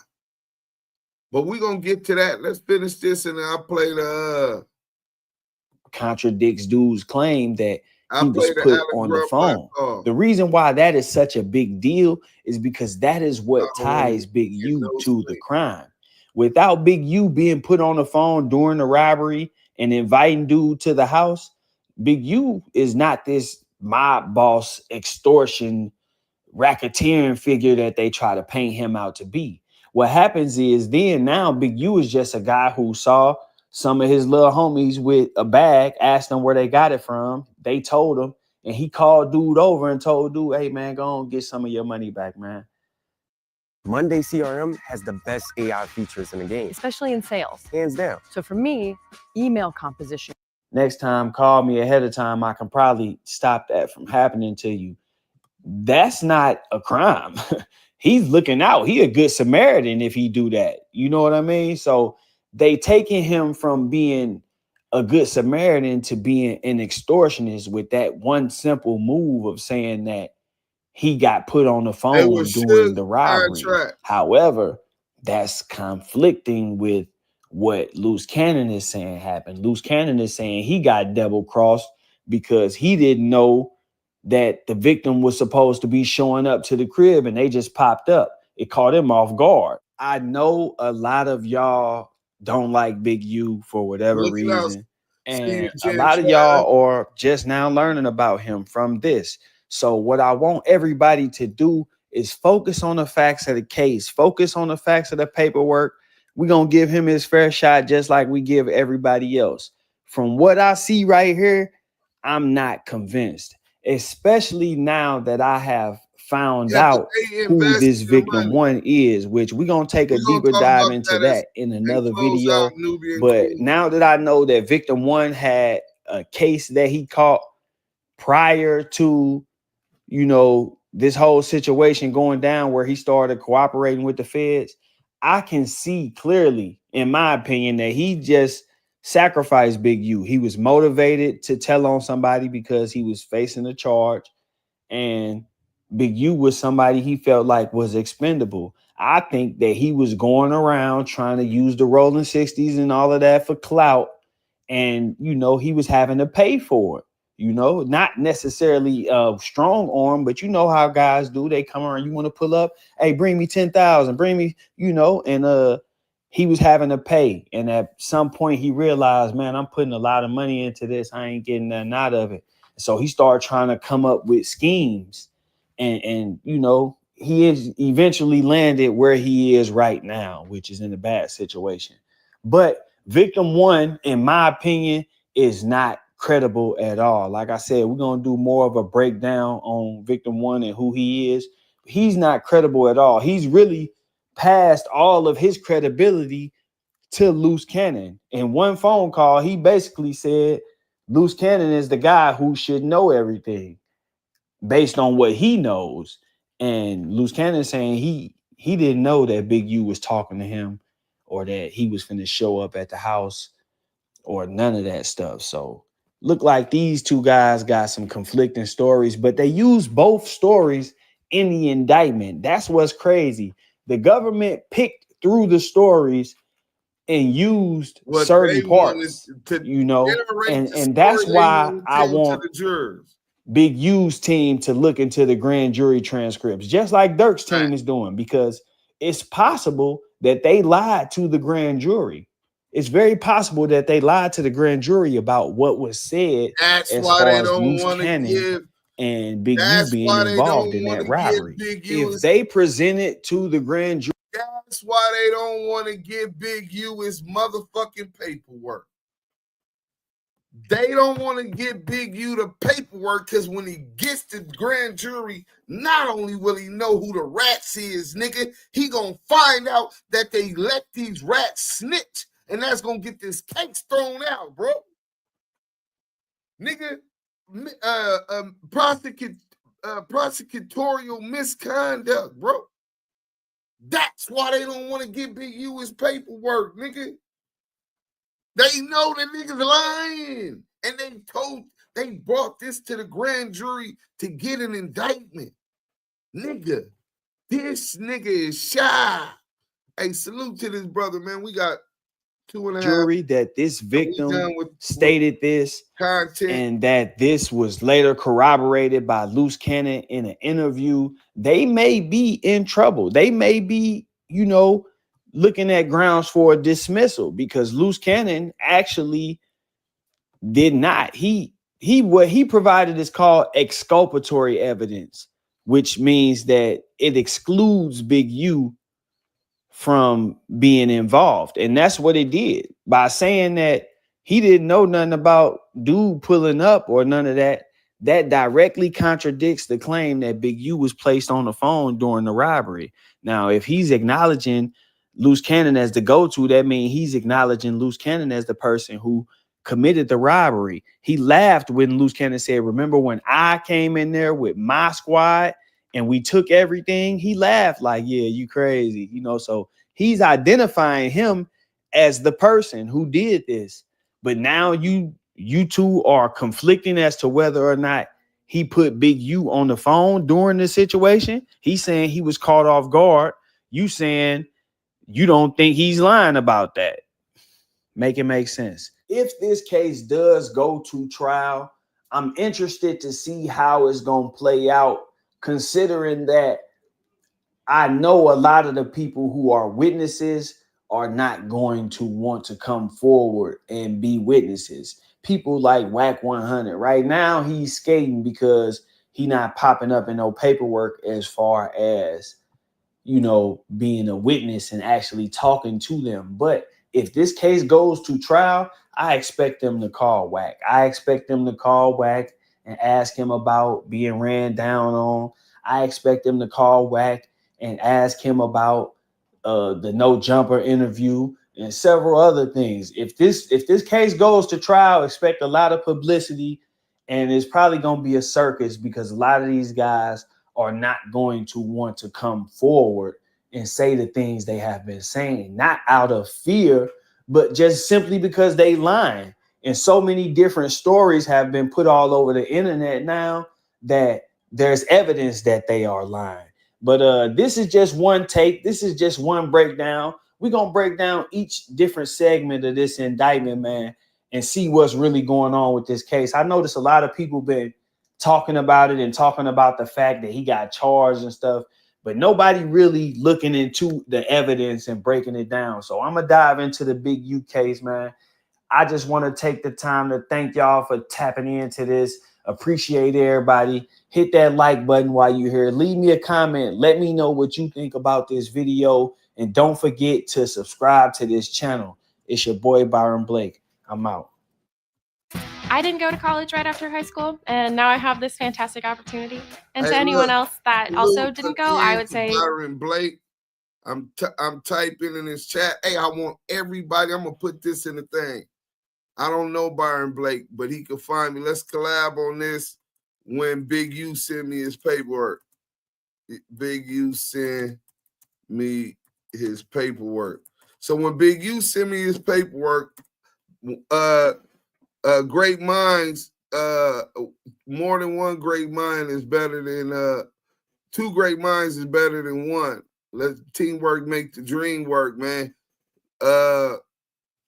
Let's collab on this when Big U send me his paperwork. DM me on IG at Active Chuck. So now, I want all of y'all to hit this link of Byron Blake. They only gave that man 4.6 thousand views. He got 30,000 subs, but they only gave this brother 4.6 thousand views for that great content, man. Y'all go over there and subscribe to that brother, man. But even more than that, hit that link that's in the chat. That's the link to the video that I just did. Everybody go at them and tell them to collaborate with the Damu Kiwe conversation, the ETE, on the Big U paperwork on that deep dive. You know what I'm saying? We definitely could bring some truths out, and hopefully the jurors, hopefully the courts, the judges be able to be aware that these allegations are coming out. Maybe even the media catches on about the inconsistencies and all of that stuff, and that helps this man beat all of the lies. Now, if they find him guilty of something or he did something, then I'm quite sure the jurors are going to find that. But all we saying is making sure that ain't no wool being pulled over the jurors' eyes. We want the facts out. Did you play that new dose of reality? Yeah, you missed it, bro. Give us updates on Big U. How he doing? Well, when I talked to Big U, man, he was in good spirits. It was about maybe 4 days ago, 3-4 days ago. And he was in good spirits. He was Deuce. He told a nigga he loved a nigga. You know what I'm saying? So I know how you feel about me. The day before Big U went down and had to turn himself in, I talked to him. But we didn't talk about content. We didn't talk about the case, everything pending on him. We played Pinochle online, me and Big U, like we always do.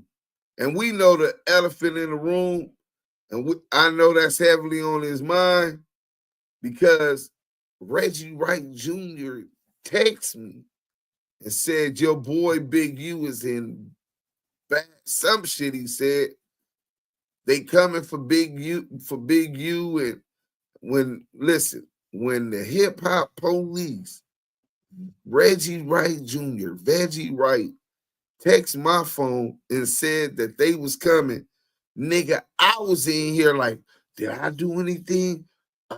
Do I got contraband? I'm double checking Spooky Johnson, looking out my window and all of that, thinking that Veggie Wright then sent the police in my house, nigga. You know what I'm saying? Because I've been flaming and exposing his fat ass. You know what I'm saying? And so, yeah, me and Big U, we all knew that was in the air. And we just played Pinochle and shit and chopped it up. And I know it really hurt him. We had a lot of business plans. His app, the unique, do you find it app? You know what? I'm going to try to coordinate the release of the You Find It app with Big U Trial. Oh, that'd be so smart. Free promotion. We need everybody who's in the land in the You Find It app t-shirt so everybody can go subscribe. You know what I'm saying? And help blow that up. Black business. And it's really going to show this nigga, what he look like extorting a nigga for $500 or whatever, $200, whatever they said he was extorting them for, right? So, nigga, when he got apps, plural, to uniquemusic.com, which is being turned to an app distributing music. He signing artists and managing artists, nigga. Nigga, I got my own Spotify, nigga. Artists need to come to our platform, a black platform, nigga. Get your music and distribute it here. Fuck they Facebook. On there, you can make posts every day. The hashtags is already, that's how far advanced that is. The hashtags on there is connected to the algorithm. It's cemented. It gets cemented into the algorithm like these other platforms. You know what I'm saying? Then You Find It app, man, y'all ain't got a clue, nigga. Nigga, we need to get that promoted because when Big U come home, nigga, he gonna come home to a big, big bag. Let's go. I want y'all to see this. I gotta stop sharing this.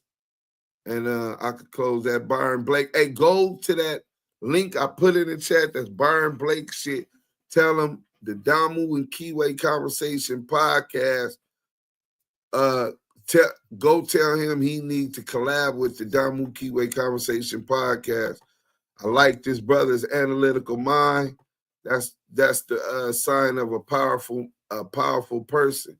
Most people believe just being physically, and I'm so physically strong. I've been knocking niggas out all my life, nigga, 1,000-0. But that's not where a man's real strength come from. A man's real strength come from his mind, being able to think not only for himself but others. Let's get this is the exclusive content that you get whenever you come when you go subscribe to the Patreon. But I'm gonna put this out here for Nubian Queen Raider.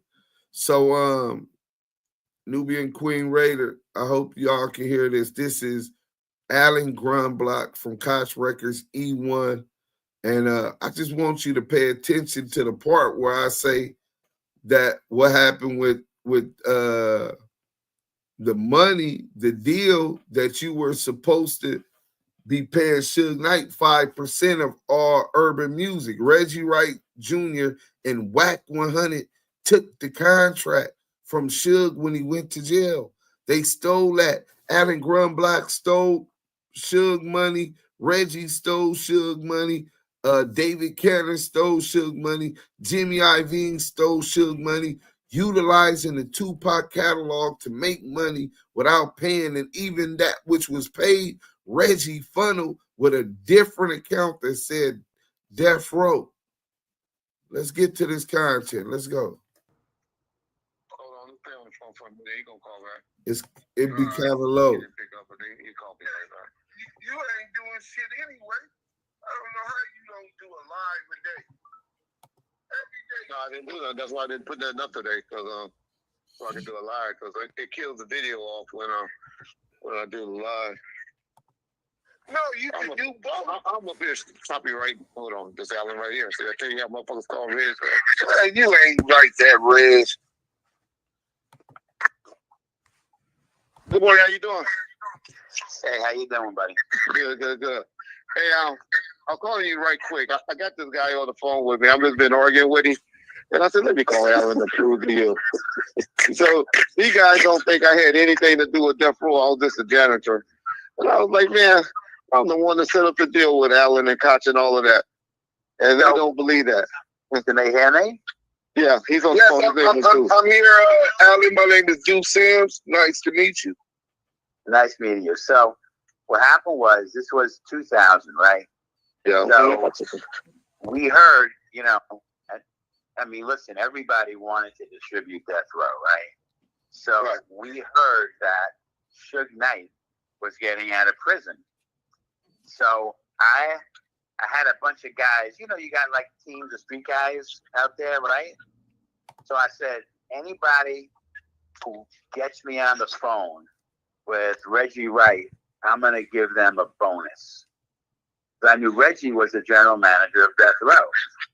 So that night, I get Reggie on the phone, and then the next thing I know, I'm in LA, and we're doing the deal for Death Row with Suge and Reggie. And who was dealing with all the paperwork and all that stuff and talking and stuff? Reggie was. Exactly. Now, that 5% part, the 5% that we always talk about that we never got or anything, Suge was trying to make it. I don't know what he done said. Like he didn't know about it or something like that. But I'm the one that. Go ahead. No, Suge said he knew about it. He said that y'all stole it from him. You, Cash Jones, and Alan Grunblock agreed to do that, and he didn't say it was a distribution deal. He said an admin deal, right? So his rendition is he agreed to allow E1, which was Koch Records, to do the admin. In return, he would receive 5% off of all profits of urban stuff. That is true. Right. Yeah, but I never, Reggie, I swear to God, I never knew that. You heard that? I confronted Alan Grunblock and with Reggie Wright on the phone that they were supposed to pay Suge Knight for being able to do administration admin deal, which is basically just collect the royalties and be the actual copyright holder, right?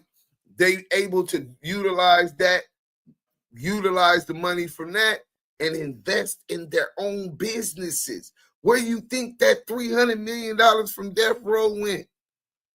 These niggas was making money off of this nigga money. And in return, he knew they was going to do it. He's supposed to got 5% of not just the Death Row catalog, but Fat Joe shit.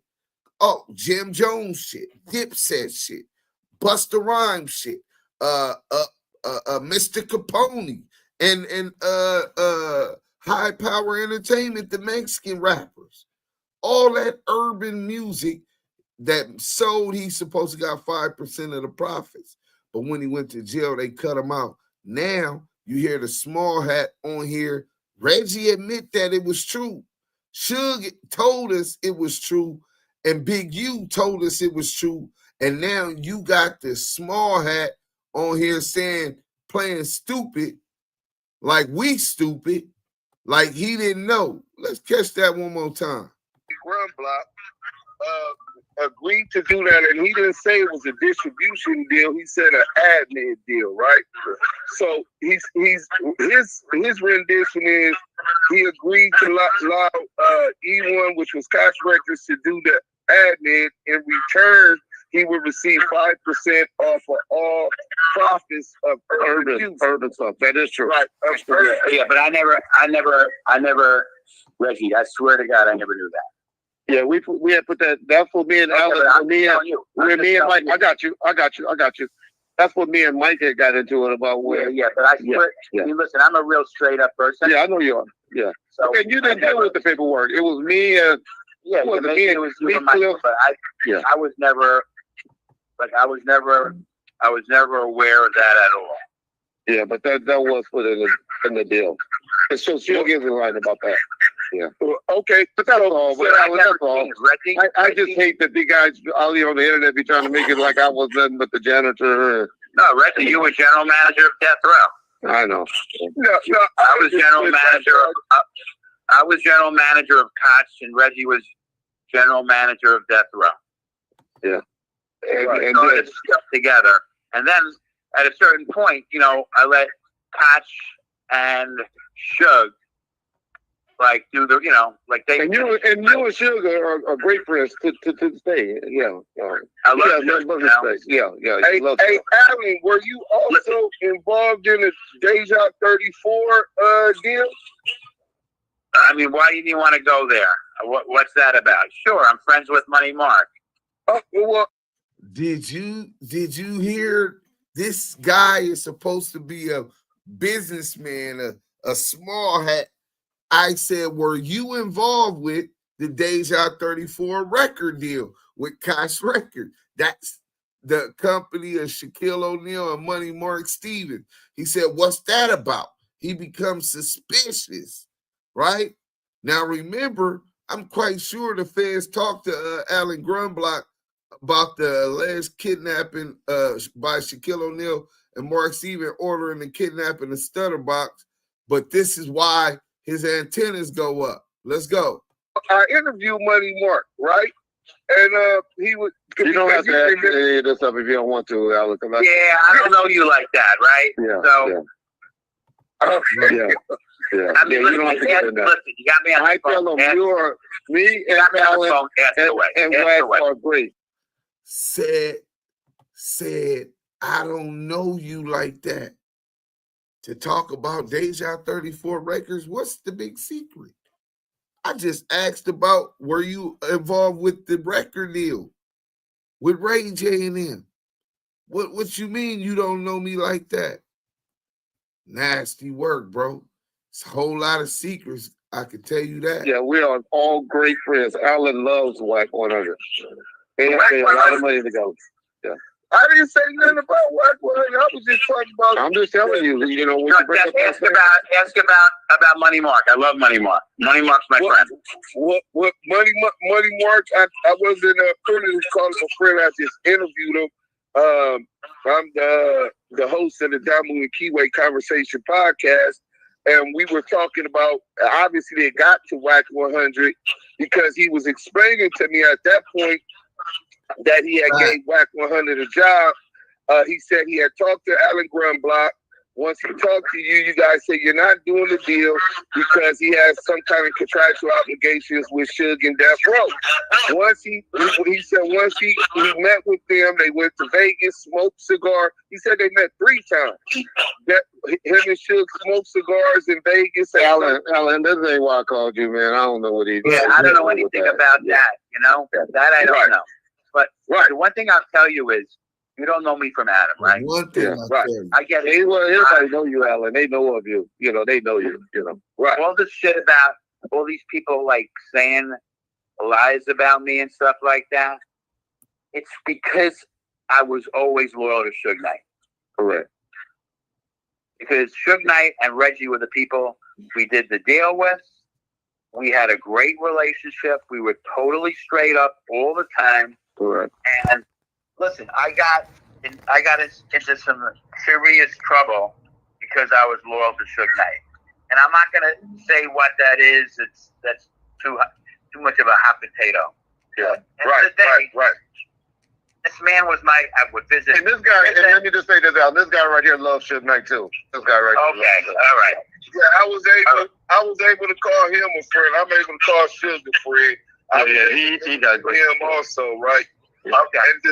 And so despite what Reggie said, I didn't have to pay Suge. That's media salute. I consider him a friend. But I don't get in between him and Reggie. But what I will say is, all I heard is all the bullshit they said about Alex Grunblock. So just having the opportunity to get what I can from you. I don't want you to go into too touchy stuff or incriminate just anything that is too personal that nobody else wants public. I don't want to go into that.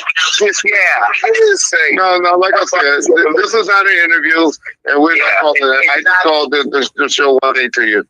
I'm not giving you this. We're not giving you this. I gotta play my lane, play my position. Exactly. My position is the guy who runs record companies. I still run a record company, right? And listen, I was loyal to Reggie. I was loyal to Suge. I was loyal to Easy. I was loyal to Jerry. Matter of fact, he's the one that broke Easy. You know, he's the one that ran Ruthless. Yeah. So I didn't know that. He ran 3-3 Mafia. He broke 3-3 Mafia. Jim Jones. I signed 3-6 Mafia. I signed Dipset. Khaled. Yeah. Dipset. Right. Yeah, I remember that. Okay, do you remember the situation where Eugene Henley Jr., Big U, came to your office? I can't. Don't get into that. Don't get into that. That's way too tricky. Yeah. So I can't comment on that. Okay. Yeah. Okay. Now that's my brother right there. That's why he do love Big U, though. Oh, he do, but we don't want to get into that. Yeah. Let's not get into that. Yeah. All right. Okay. I like Big U stuff. All right, guys. Yeah. All right, Alan. Thanks, buddy. Thank you. So he let them know that nigga is with them wolves. That nigga's a house nigga. You know what I'm saying? But look, that's why I tell y'all have to go subscribe to the Patreon. The link is in the chat. Y'all don't like to support the content. Well, the content can't keep coming because these bills be costing and it take a lot of time to research and run this content. I'm tired now. And mind you, this is after a 9-day work shift. You know what I'm saying? It's going on 12 o'clock midnight here. But you got this dude, Alan Grunblock, talking about he was loyal to Suge, but he helped. He paying WACK100 and Reggie Wright money that's owed to Suge. So the contracts that they were talking about weren't an actual contract. It was the contract that promised Suge would get 5% of all of those records. 3-6 Mafia, DJ Khaled. Suge Knight is owed 5% of all of the money off of records they ever made. Ever. They cut Suge out and gave Reggie and Wack the crumbs off of what Suge was supposed to get. They'll add that in with the game's royalty check they'll add that in with Blueface royalty check. I never heard this. Reggie protected them. Yeah. Bugs, it's a time of masks being ripped off and agendas made visible. They phonies that chose to chase money and clout at any cost are realizing there's a power much greater than the kind of money. Yeah, Lou, that I believe shit nasty, shit working. Here it go. Here it goes. But that's the work. But look, salute to everybody that came through and support, man. Hit that like button if you ain't already did it. S Media said, hate how they did Suge, knowing they wouldn't play with that man if he was out and on his shit. So, yeah, man, but this is the music industry. This is what the small has been doing to the niggas since Motown. Since Eazy-E. He said he was loyal to Suge and he was loyal to Hella. Y'all know about Hella. You talking about no Vaseline, Ice Cube, classic. Lou literally death row veggie killed it. Hey, man, literally. But look, I got to get up in the morning early and go to work. I wake up at 5:36 every morning, man. So I got to go, man. It's been great. Hit that like button. Go tell Blake what I said. Go to A Dose of Reality TV. Run that cartoon up again, exposing the Crip Cop and getting beat up by Big U in the cartoon. Salute my boy Mo Scandalous Los Angeles TV. Go over there and check out that video again if you didn't catch it. Where I humiliated that nigga and refused to even be on the same stage as that rat ass nigga CS2 back, nigga. Nigga, that nigga got my nigga Big U in jail. Hashtag free Big U. Hashtag ETE. Hashtag ETD. The Damu Kiwe conversations. Hey, you know what? We out. West Coast. Y'all know what time it is.